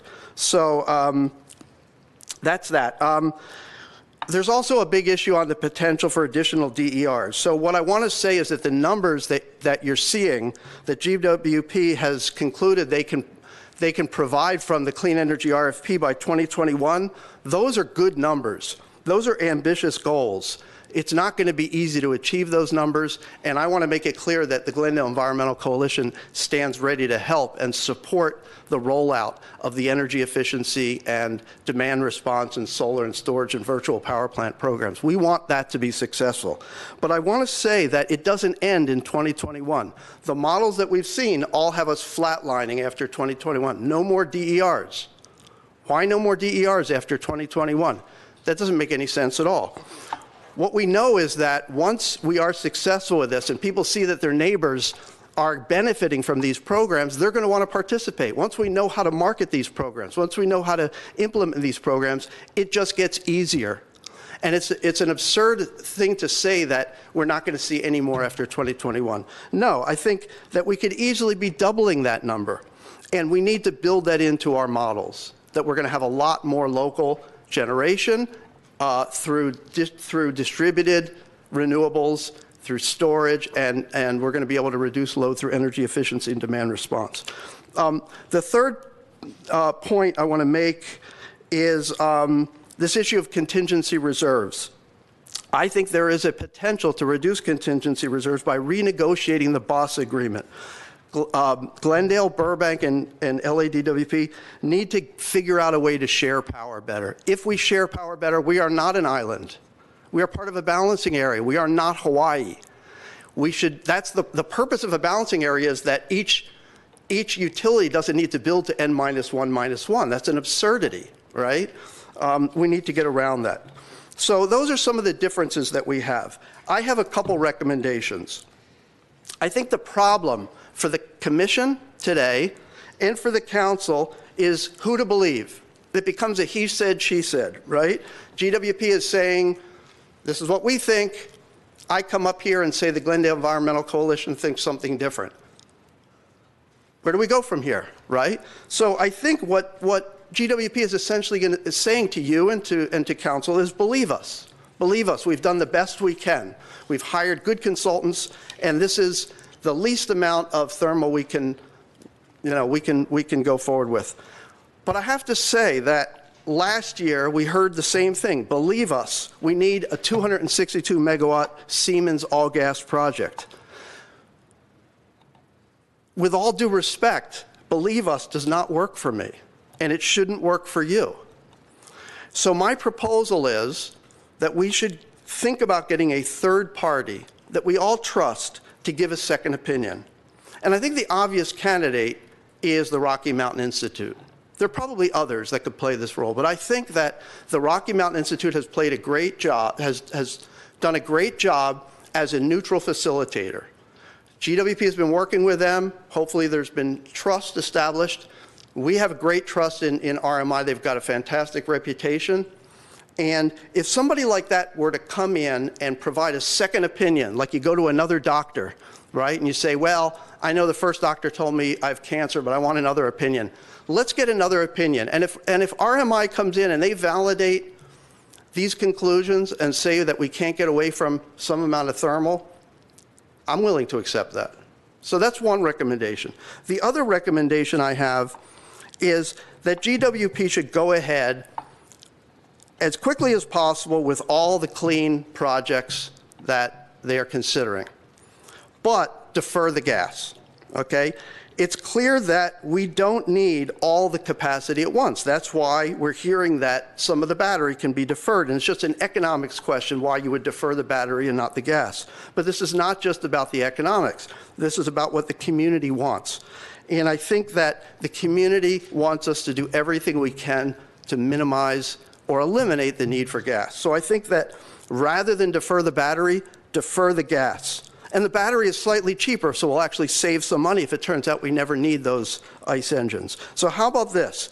Get the Grayson site prepped for 5 units, okay? Go ahead and do that. Remove all the old stuff, do your asbestos and your soil remediation, lay your foundations, put a sound wall, whatever it is you have to do. Do all your preliminary engineering, get your permits. Do your new EIR. You're probably going to have to redo the EIR because there's different noise issues with these new units. So that old EIR probably won't take you all the way. So go through all this. This is going to take you a couple years anyway. Do all of this, but don't make a decision on the gas. Hold off on the actual units until 2022. We're not losing any time that way. We keep all options open. This idea of the AQMD not permitting it, let's go talk to the AQMD. Okay? I plan to talk to at least 2 of the commissioners that I know, and we'll see if we can get some response from them, because it's completely counterintuitive that they would want us to go ahead with gas because they're not going to permit something, you know, because we're trying to do the right thing. It doesn't make any sense. I'm going to leave it there, and then my time is up. Thank you very much.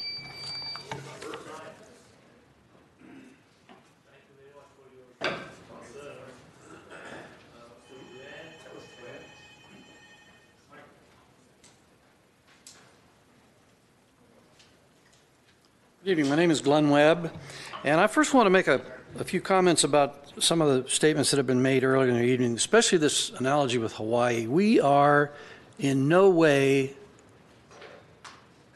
comparable to Hawaii. Hawaii is surrounded by 300 or 3,000 miles of ocean. We are surrounded by power stations and transmissions and a balancing authority. Hawaii has for years relied on import of oil by ship to generate electricity. They have to generate 100% of the electricity that they use. We are in no way like Hawaii. So those analogies are silly. We generate in Glendale 8% of the energy that we use in Glendale. 92% is imported. That's the way it's been for years. And if you look at the projections that GWP has put out over the last 2 years, the amount of energy that we import will be increasing, and the amount of energy that we generate locally will be decreasing. Not by an awful lot, but it will be decreasing. So that's a factor to consider. Second, I want to talk a little bit about our peak power requirements. When we first saw the EIR February of last year, GWP and Pace Energy, whom we paid $5 to $7 million for to study this problem in detail, they told us, they told you, they told the City Council, that our peak power needs in the city were 350 megawatts, decreasing to 2038 to 300 megawatts. In the last 6 months, we are now being told that our peak power, it's still 350 megawatts in 2017. That was an actual number. It was a little bit less in 2018. And that will increase to this P95 peak power requirement of 434 megawatts, an increase of 84 megawatts. We've been arguing about this N-1-1 requirement since we started this thing as well. It has never been justified. It's always been claimed to be a FERC requirement and an ERC requirement, but I've looked through all of those documents and their rules, and it doesn't appear in there. The N-1-1 is a requirement that is placed upon the balancing authority, not upon public utilities. For example, Burbank and Pasadena plan to a reserve requirement of 15%, which in our case would be 50 megawatts. We are planning at the moment to N-1, which is 150 megawatts, an inflated reserve requirement of 100 megawatts.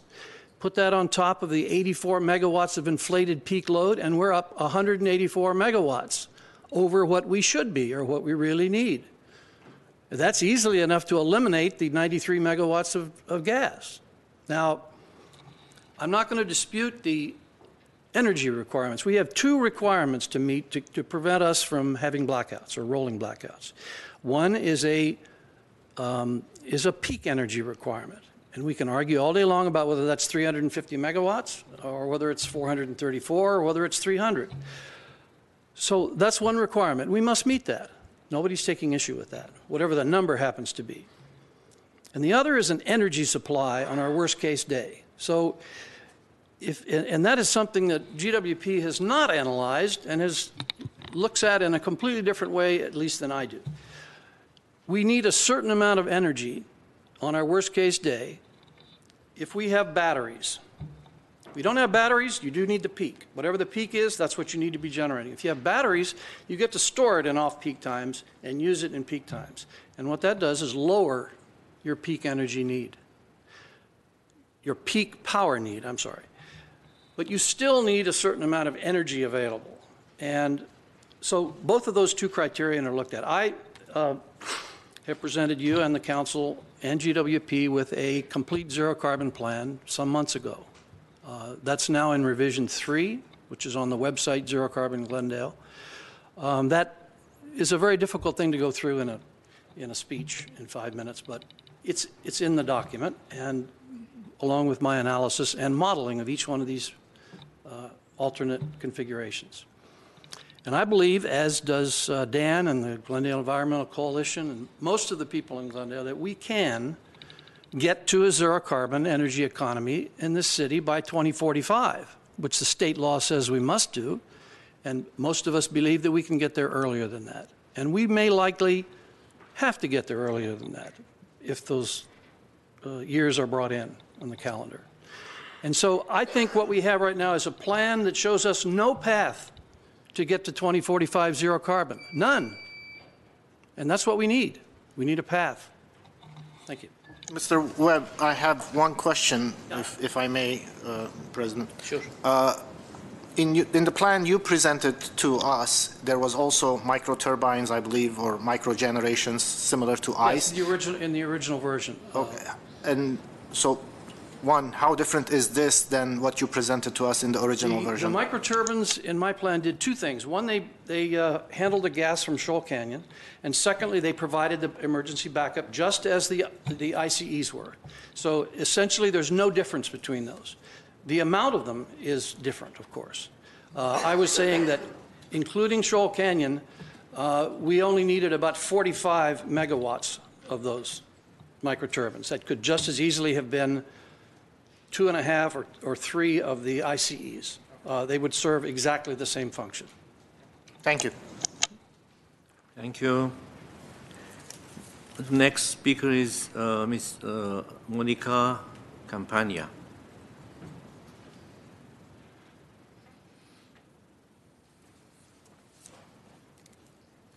Commissioners, thank you for this opportunity to speak to you. I just want to reiterate that I really can't put it very much better than Dan and Glenn and Bert already have, but I think Dan's proposal is really what resonates the most with all the people that I speak with, which is to take a phased approach and to prepare things at the plant for the future, no matter what we choose, and to wait and see what happens with technology while preparing and building upon what we've already got, all these proposals that have come in. I also agree that there's going to be a lot more room to grow after the 2021 date that was set as a place where things start to flatline. And I saw that there's, on the chart, that's where, near there is where there's this sort of need for new generation. And according to what I wrote down, that's about 13 years from now in 2035.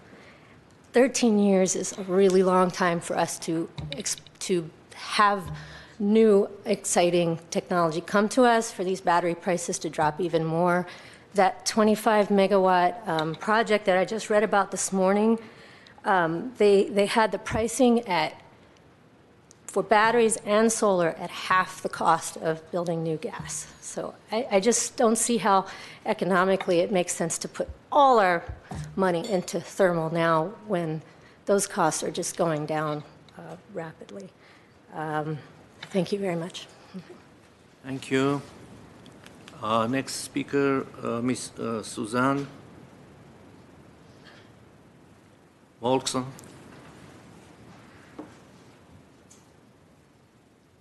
Hi, good evening, commissioners and staff, and thank you for the opportunity to speak, and thank you for the service that you provide. And I want to express appreciation to the GWP staff for listening to the public and accommodating our requests and really working with us. I do appreciate that very much.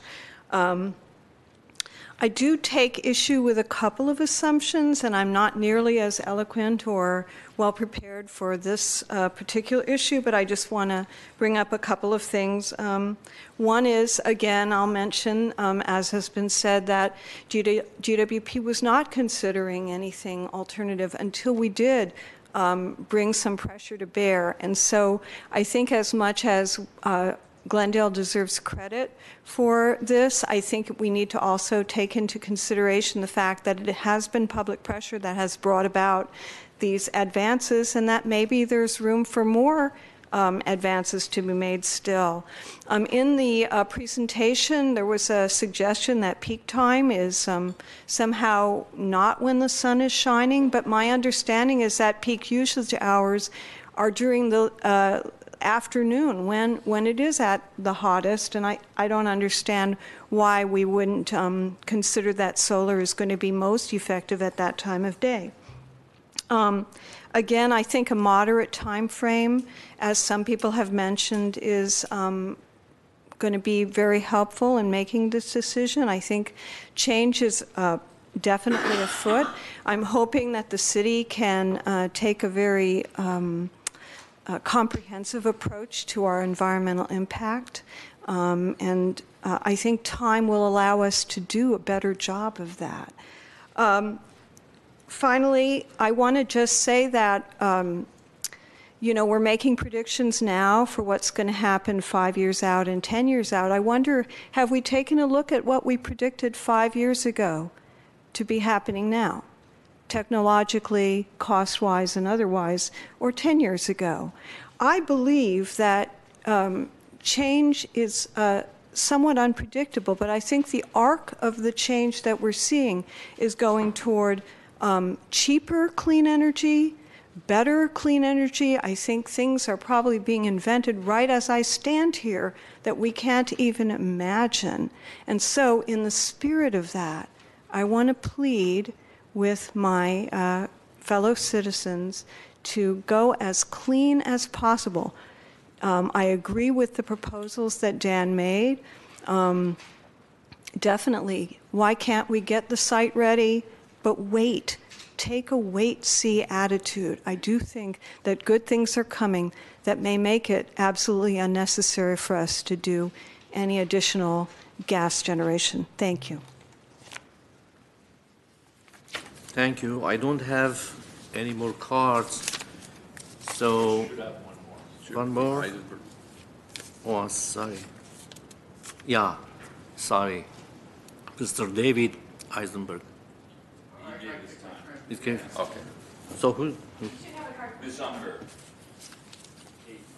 I turned mine in at the same time as Susan's. Okay, it's okay. Great, Sorry, thank you very much. I missed. Yeah. Thank you all. I actually had some things I was going to say, but everybody else said the same thing. So I'm actually going to give you some of the words of the UN Secretary General, remarks that he made at the Climate Summit preparatory meeting in Abu Dhabi very recently. In fact, yesterday. They were there, of course. We are here because the world is facing a grave climate emergency Climate disruption is happening now, and it's happening to all of us. It's progressing faster than the world's top scientists have predicted. It's outpacing our efforts to address it. Climate change is running faster than we are. Lots and lots of bad things that are going to happen I'm not going to bore you with, but you all know, you've all heard what's happening and how much faster it is. It's plain to me that we have no time to lose. Sadly, it is not yet plain to all the decision makers that run the world. We know that even if the promises of Paris are fully met, we still face at least a 3-degree temperature rise by the end of the century, a catastrophe for life as we know it.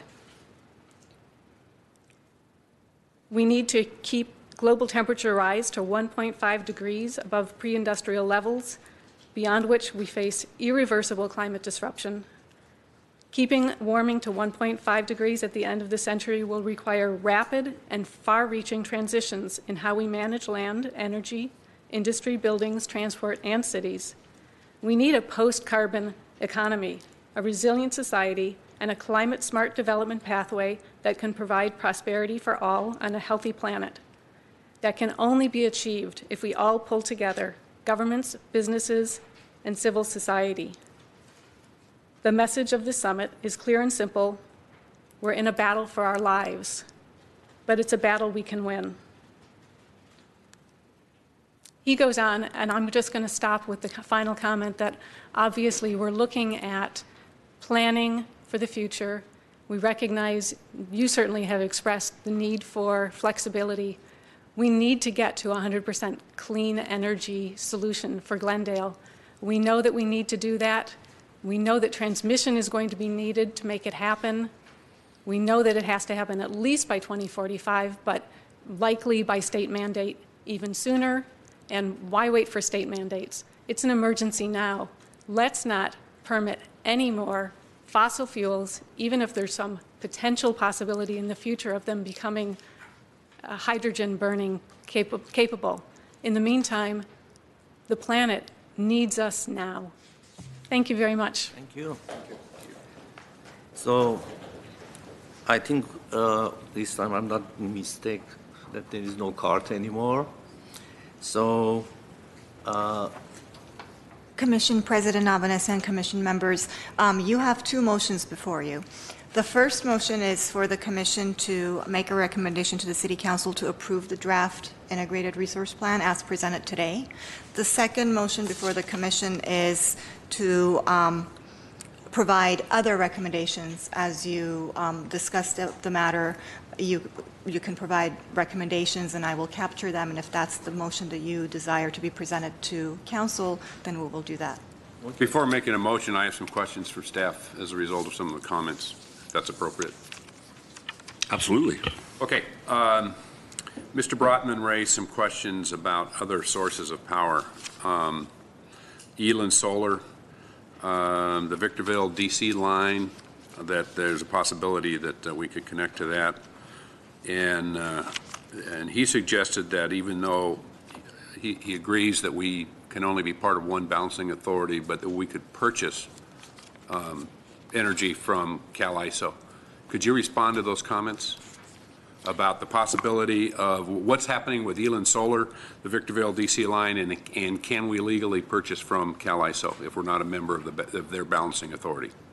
So on the Elan project, we have negotiated with the City of LA. That was a City of LA exclusive project.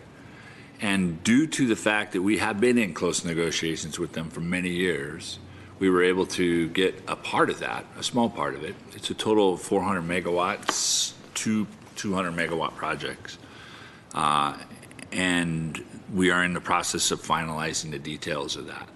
We have not, at this point, finalized the transmission of that 25 megawatts. Any transmission that is referred to as part of the Elan project, that's LA's transmission. That's exclusive to LA. There are no other subscribers to that. The upgrade to the STS, I think, Mark, or the LA Vic line. On the conversion of the Victorville to Century lines, that was a 287 kilovolt AC line, be converted to DC. That's in in talk with Los Angeles, but there hasn't been any move to actually move that forward. It would be a considerable cost, and it is an exclusive line that directly couples the Victorville substation to the Century substation, which is a component of Los Angeles. So we don't have privy to that line. It is an exclusive line that Los Angeles owns, and they're going to use any of that additional capacity to meet their once-through cooling obligation and to meet their SB 100 requirements. I'm sorry, go ahead. If I'm hearing you correctly, then those are their programs that the City of LA is moving forward on, but the potential for us getting a portion of that is not likely. They're only conceptualizing it. They're not moving forward with it. There haven't been any plans to actually construct. And that's, I think, a fine point to make is we hear things like it's underway, it's under construction, it's in planning. So when we asked LA for a word on any of these projects, they said conceptual at best. And we have that response back from them.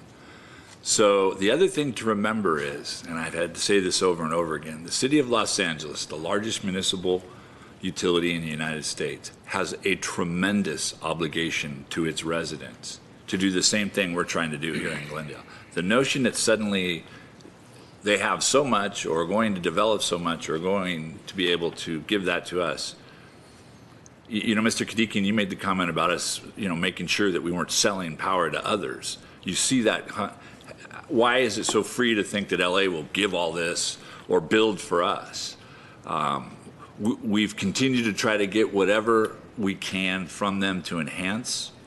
But the sense of buying power from them, I mean, it just doesn't make a lot of sense when you think about what they have to do, what their obligation is as a utility. They aren't the city of LA, the city of Glendale, they're the city of LA. Now we can cooperate as best we can, but their transmission issues are tremendous.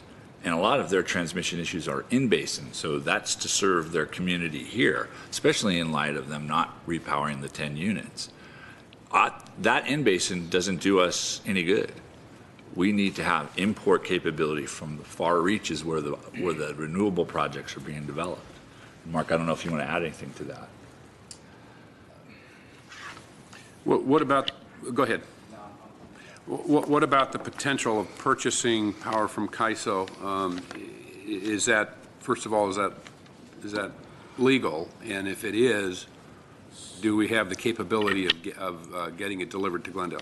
So we do transact with the CAISO at a different node, but the key issue here with transmission is that the in-basin area is generation deficient, and that includes certain LMPs in the CAISO, SB 15, Silmar, Victorville, Lugo. Those components are restricted. There's not enough generation inside the basin, and that creates a problem. And that problem would only get worse if we were to attempt to try to buy. And we've noticed that through congestion revenue, that this transmission becomes even more delicate. And also, I think to add to that, and Mark, correct me if I'm wrong, is getting it from someplace outside of California to connect into the CAISO. Now the city of Los Angeles has transmission capability outside. Getting it in has been a tremendous economic impact to others. In fact, I think it's one of the main reasons that you saw some of the CAISO cities leave IPP, was the cost to bring it from Utah to California was enormous and didn't make a lot of sense for them. So when we look at available transmission with Los Angeles, there's a concept called available transmission capacity, and we've asked for additional transmission. They've been transmission deficient for years. When there's a negative number, it means that they're deficient. They're oversubscribed on that transmission, and that's the livelihood that we're looking at. We're not looking at transmission from Glendale to Burbank because Burbank isn't a generating source. We're looking at transmission that would take us out to Nevada or would take us out even further, maybe to Utah. Those are the areas that you can get the utility scale generation that you're needed. And the stranglehold is this concept called the VIC LA line. And the VIC LA line is oversubscribed and has no available transmission capacity, especially during the summer. Ironically, the import was oversubscribed, as Mark said, but the export isn't. So there is opportunities for us to export, but that's not what we're in the business to do. So just to give you an idea. Another one of Mr. Brotman's suggestions was that we delay to get a second opinion. Am I correct that we're under a timeline that the council has to take action by the end of this month? And if they don't, what are the ramifications of that? We have to file our IRP by the end of the month. And it could be, if there isn't a firm decision made, we would have to submit it as it is, and that would likely be rejected. But, I mean... And rejected by whom? The CEC, that's who the California Energy Commission. As far as the second opinion, though, Dr. Doris, I don't know if you want to speak to that at all. And forgive me, I've said Gary's name wrong a couple times. Yes, you have. I apologize for that. But I don't know if Gary has some comments on that. I think as he comes up, we can continue to shop this until you get the right answer. I mean, that's just it. I think this process has proven to be very beneficial, and everybody involved should take credit for that. Not just the city, but everybody involved. I have no problem giving credit to folks. But now it's at the point where let's just keep asking another person until we get the answer we want. In the meantime, we're running out of time. That's it. I think there are facts and alternative facts these days, right? So if you don't like your answer, you go towards alternative facts. We've done our analysis. This is straight up, and the reliability is very straight. I mean, you just can't argue with those numbers. And the deficit in basin, I mean, that N -1, and how close the system is or has been short. There's no arguing with that. And there's no arguing that you need to make this move forward. You need in-basin generation. And I don't think there's much argument on the economics either. You're not picking the least cost plan. And, if you want to address, frankly, the small amount of carbon emissions from these units in the near term, there might be more economic approaches. But you need it for reliability.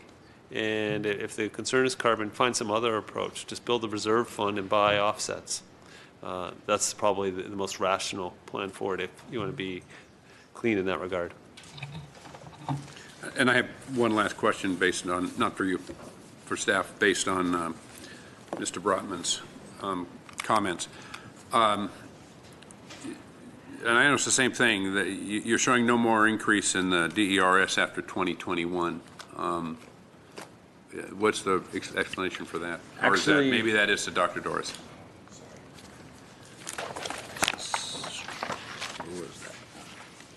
Forgive me as I page through, because we had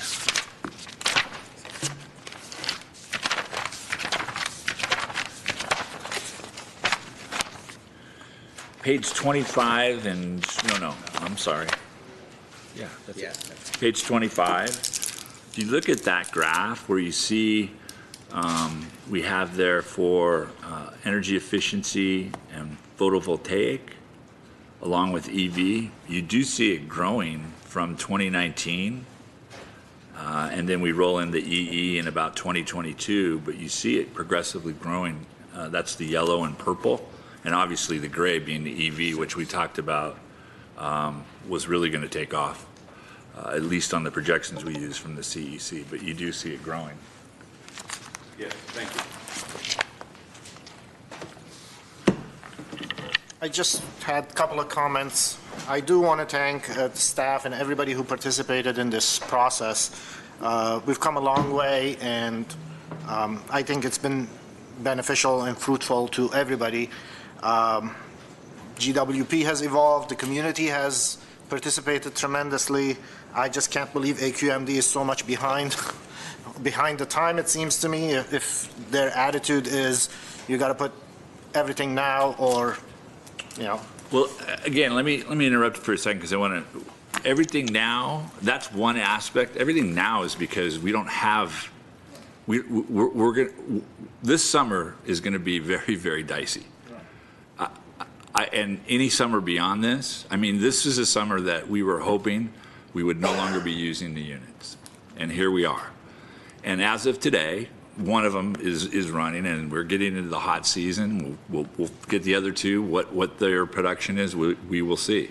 But the concept of scraping everything and then waiting to see or kicking the can down till something else arrives, that's a recipe for disaster. No, that was not my intent.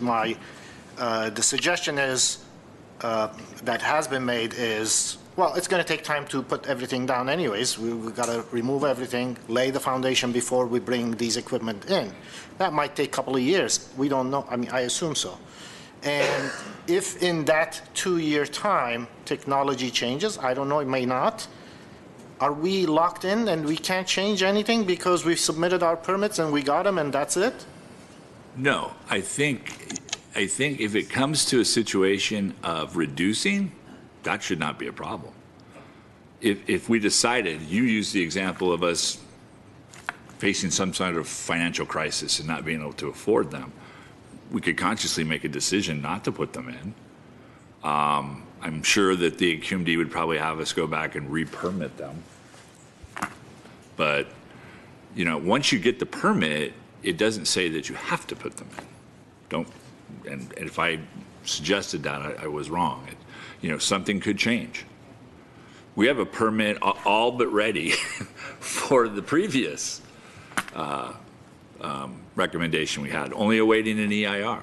So, you know, whether you go forward or not, I mean, that's potentially that. What I would meant is you can't go in and say, oh, I want to do 2 now, and maybe I'll do 3 later. They're going to go, what are you going to do? 2 or 3 or 5 or 6? You know, we are going to give you a permit based on what the total projected demand is. Anyways, my position with regards to these internal combustion engines, I see them as lifeboats. Hopefully we never need to use them. And if we don't use them, then there is no pollution. It's insurance. That's how I see them. But at the same time, technology is changing so fast. That was the reason I was suggesting, well, let's get the permit, let's lay the foundation, and 2 years down the road, when we're about to bolt the equipment down, let's take a look again. Has anything changed in the technology? If not, then go ahead and bolt it. We've got everything going on. If yes, do we have other options? So that was my thinking. But certainly, like I said initially, I don't want to launch this Titanic without any lifeboats on it at the same time. So my suggestion, and this is something certainly my colleagues could weigh in, is to go ahead and accept this as a plan of action, but have City Council authorize any new ICE installs before the actual install. And at that point, City Council can take a look, see whether the internal combustion engines are still necessary, because it's going to take about 2 years probably to clean up all that place and lay the foundation down. That's just my suggestion for my colleagues is let's accept it as a plan.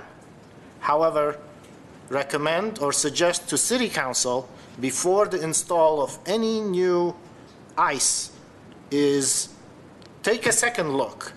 See if there's something better out there that would handle what is maybe better priced in those 2 years have dropped so much that we can move on to the 3 ICE and the 100 megawatts, and I know that doesn't meet our requirements either, but anyways. So that's my suggestion to my colleagues. Accept the plan as a plan, and before install of any ICE, have City Council review again the necessity or if there is a better alternative prior to actual install. So let me describe to you kind of how the process works, because I think this might be what you're talking about. So when you would approve moving forward with the plan, including the number, let's just say for sake of argument, the 5 ICE units. So what we ask the City Council for is called a limited notice to proceed. So that's where we notify the company after we've negotiated final terms and signed a contract. we notify the company that they've been given a limited notice to proceed. And what that means is they then submit for a permit. And they run all of the diagnostics that are required for the permit. They charge us, in this particular case, relatively small fee for doing this because they to pay their engineering. They go through all of the AQMD process, and that can take a while. And then at that point, when they say we've got a permit ready, it's contingent upon a final EIR document, which is there's another opportunity to see if things have changed. But then you would give a formal notice to proceed or a final notice to proceed.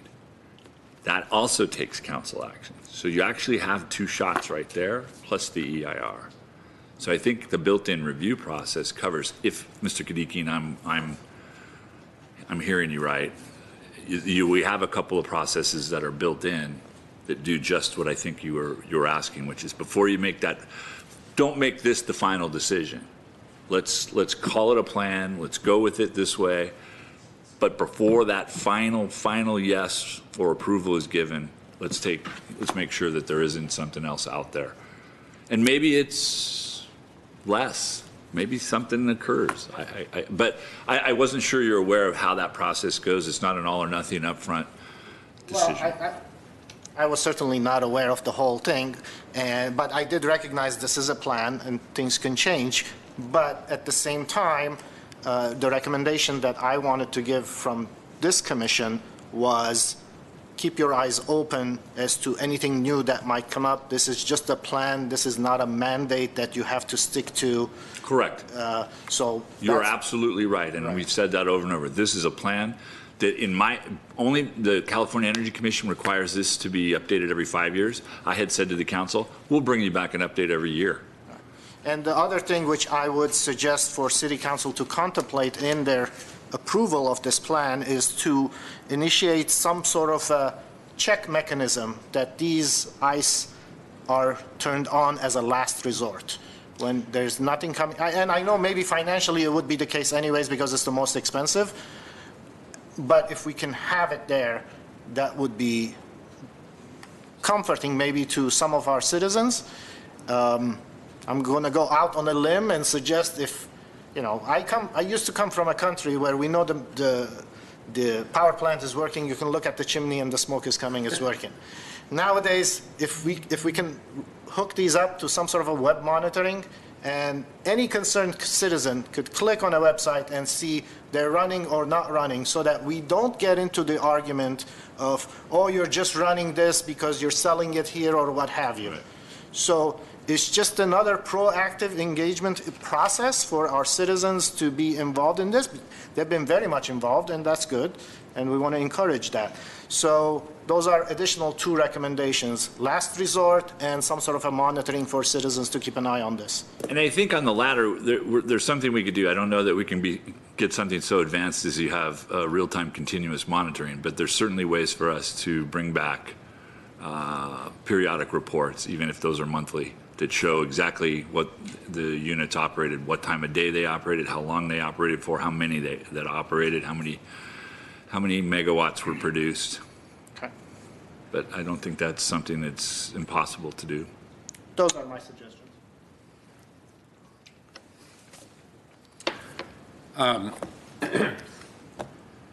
There's been a lot of change and progress in the last 18 months. Thanks to the engaged community members that raised the issues that got the City Council to go back and rethink this, resulting in where we are today. And compliments also need to go to GWP staff for working with the community and being very open-minded. I appreciate and respect that from everybody. It seems we are at a critical time, and decisions need to be made, because what I hear is that what I think is common knowledge is that the system we have to now is in jeopardy of failing any time. So the idea of postponing replacing sources of energy that would replace units 3 to 8, I don't think is a practical alternative. The question was raised, who do we believe? I sit here, the city went through a comprehensive process and selected Ascent out of 36 applicants to do the research and develop the IRP. I appreciate the presentation by Dr. Doris. It was very informative. It answered some questions that I had after reading the entire report and getting some more answers from staff. One of the problems we're facing is we have no idea what the future of technology is going to be. It's come up by several people today. It's going to change, but we have to make decisions based on what we know and can accurately predict, or not accurately, but reasonably predict is going to be coming down the line. Not knowing that it's going to be different than what we think it is today. But we're stuck with having to make decisions in the near future. I appreciate that Ascend Analytics did a tremendous amount of research, looked at a variety of alternatives, and their recommendation is Portfolio E. I think what's critical is that we have a balanced plan, and this is the recommendation of the consultant, that it be Priority E. I'm sorry, Portfolio E. But on priorities, we need to balance. The balance is we need reliability, which to me is extremely essential. Cost is a major factor, but also reducing our carbon footprint is a major factor. And it seems to me, based on the presentation that we've heard today and in the material I've reviewed, that I have no reason to question the recommendation that Portfolio E is the best way to go. I agree with Commissioner Kadikian's recommendations or comments that the council and GWP staff can tweak this, and if there are ways to reduce the needs of gas-powered internal combustion engines as we get into this, that's always an option. But I think it's prudent that we go forward. So based on that, I'll make for the purpose of further discussion, I'll make a motion that the Commission recommend to the City Council they approve the draft 2019 Integrated Resource Plan. Yeah. The first motion, Commissioner Watson, correct? Do we need to add Commissioner Kadikian's comments, or? Well, the Commission, no, the motion is that we recommend to the Council that they approve the draft 2019 Integrated Resource Plan, which includes Portfolio E. That's part of the plan. That's the plan's recommendation. Right, and Okay, well, excuse me. Before going there, I'm going to kind of put together whatever it was said here. I mean, commissioners and audience. My understanding is Dr. Dors has done a great job.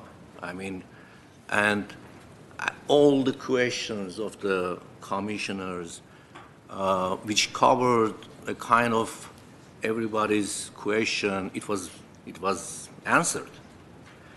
I accept Mr. Kadikian's approach that to go ahead and approve this as a good plan, the way that you said, as a limited notice to proceed. And but I want to express my understanding of what you said. So what was said here was keep as clean as possible. This is what you said. The bottom line was keep as clean as possible. Second,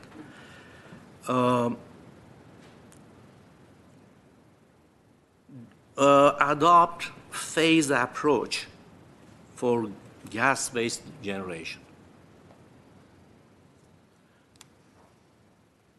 And other item, reduce gas-powered generation and because majority of people accepted cost increase because of that, but they want to keep the reliability high. This is what you were saying. You don't care for the cost. You care for being green. So I think this is the bottom line what was said here. Of course, make it better sentences for that. And my motion is to accept this option E with these two bottom line recommendation. Please go to gas generation as a last resource. To do monitoring. That two item covers all this that I said. So we are going to. I'm putting the motion to approve this option E with these two recommendations. That is, use gas-based generation as a last resource gradually, and then do monitoring. Monitoring should be part of this project for people to check anytime that they want online. I have a question for the city attorney. I introduced a motion, and I think President Avanesian is, I don't want to put words in his mouth, is seconding it, but I heard him say essentially the same thing with recommendations or adding the requirement that the gas-powered generators be used as a last resort. Is it appropriate to, is it acceptable to amend that motion to include that, or is that something that should be given a specific direction or recommendation, a separate recommendation to the City Council? Commission President Avanesian, Commissioner members, yes. Based on what Commissioner Avanesian has presented, if it is the desire of the Commission to go ahead and further amend, and Commissioner Watson, you can go ahead and further amend your motion to add those two conditions, and then we can take a vote on the motion. Okay, and the motion is to recommend the IRP, and the IRP includes Portfolio E as the preferred or recommended option to be used. So it essentially means the same thing. And I'll amend the motion to include that the council recommend the council direct water and power to use the gas-powered thermal generators as a last resort whenever possible. Okay, if you say it is same, second my own motion. I don't care who makes the motion and who seconds it. Well, there was a motion on the floor. I don't think the president I can think make Mr. the motion. Zern wants to clarify something. If we let Mr. Zern clarify. First, I just want because so there's no, I don't want to, but I don't believe the president can make the motion. That's correct. So if Commissioner Watson goes ahead and amends the motion, and there was a second item. There was a second item about monitoring the use of the gas equipment. Okay, and I'll add, excuse me, that the council direct water and power to explore the feasibility of providing some public ability to monitor the use of the ICE generators. So this is the same thing that Mr. Kobi-Kodigian said. But that's okay. We're Actually, all of us we say the same thing. Yeah, we're all on the same page. Let's just word it right. Just That's make all. eloquent sentences there. The final comment is with regards to council, and I don't know if it's necessary to be in the motion, is to review the necessity of the ICE prior to install. Final approval. Right, is that, okay. So I guess the motion as indicated should cover that? It's up to the pleasure of All the right, let's commission. add the third item of the install of the ICE engines, final approval. I will accept that addition in my motion. Okay, that was suggestion, sorry. And I'm confused. Has there been a second? There has not. Okay. Okay, let me explain something. I mean, you suggested that actually the base of your reasoning was this gas-based generation. Let's do it gradually, just like we are doing with solar. So this is what it is. Let's do this gradually. Of course, we are going to check that. Put it in one sentence. The third one is actually not necessary. One sentence, I think, is adequate. We are suggesting to put the gas-based generation gradually, and we are checking how it goes. Yeah, I think I that's mean, different. make a better sentence for that. I think That's different. that's different, with all due respect, President. Commissioner Watson's motion was to accept the IRP as a plan, plus the following 3 recommendations to City Council. And that's it. The 3 recommendations that are added to that plan is 1, with regards to add monitoring so that the public could be engaged. 2, the use of the gas once installed and running is the last resort. And 3, prior to install, let City Council double check that there is no other alternatives prior to the final approval. Those are the 3 points. Correct. That's how I understand it. Yeah, I accept that. Okay, so Commissioner Watson made the motion, I second. Could I ask that you read the motion before we vote on it? Certainly. So the motion will be the initial motion, the first motion. It will be moved by Glendale Water and Power Commissioner Watson, as it appears, and seconded by Commissioner Kadikian, that having considered the July 1, 2019 presentation regarding the draft 2019 Integrated Resource Plan and Clean Energy RFP and the comments of interested members of the public with regard thereto, the GWP Commission recommends that the City Council approve the draft 2019 Integrated Resources Plan. The City Council the GWP Commission further recommends that the City Council direct the Water and Power Department, or Glendale Water and Power Department, to utilize gas-powered thermal generation as a last resort and gradually, if you would like me to add gradually. It's as a last resort once installed and operating.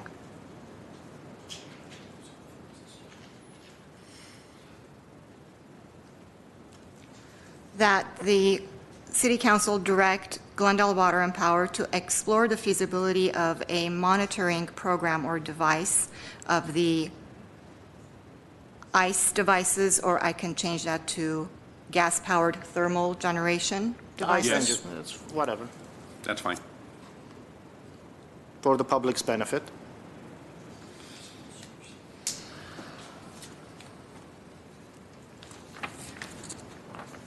And that the City Council direct GWP to use the gas power generation devices. Actually, the third item would be, and that the City Council Explore. the City Council grant approval prior to the use of ICE engines or the gas power generation devices, because if I understand it correctly, Install. you wanted City Council approval prior to the installation of each device, correct? Install, yes.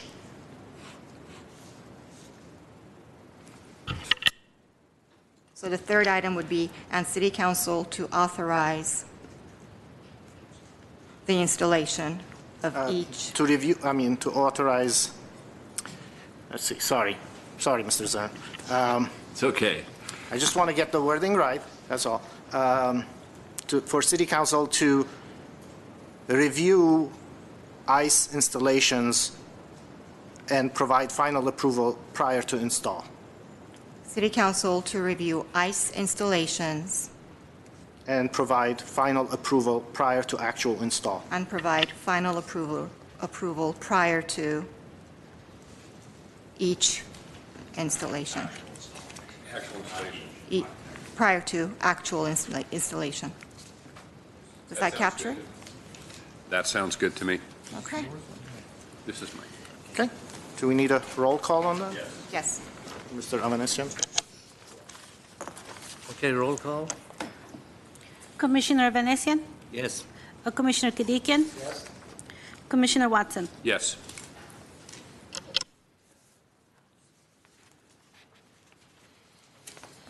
Okay, next item is agenda forecast.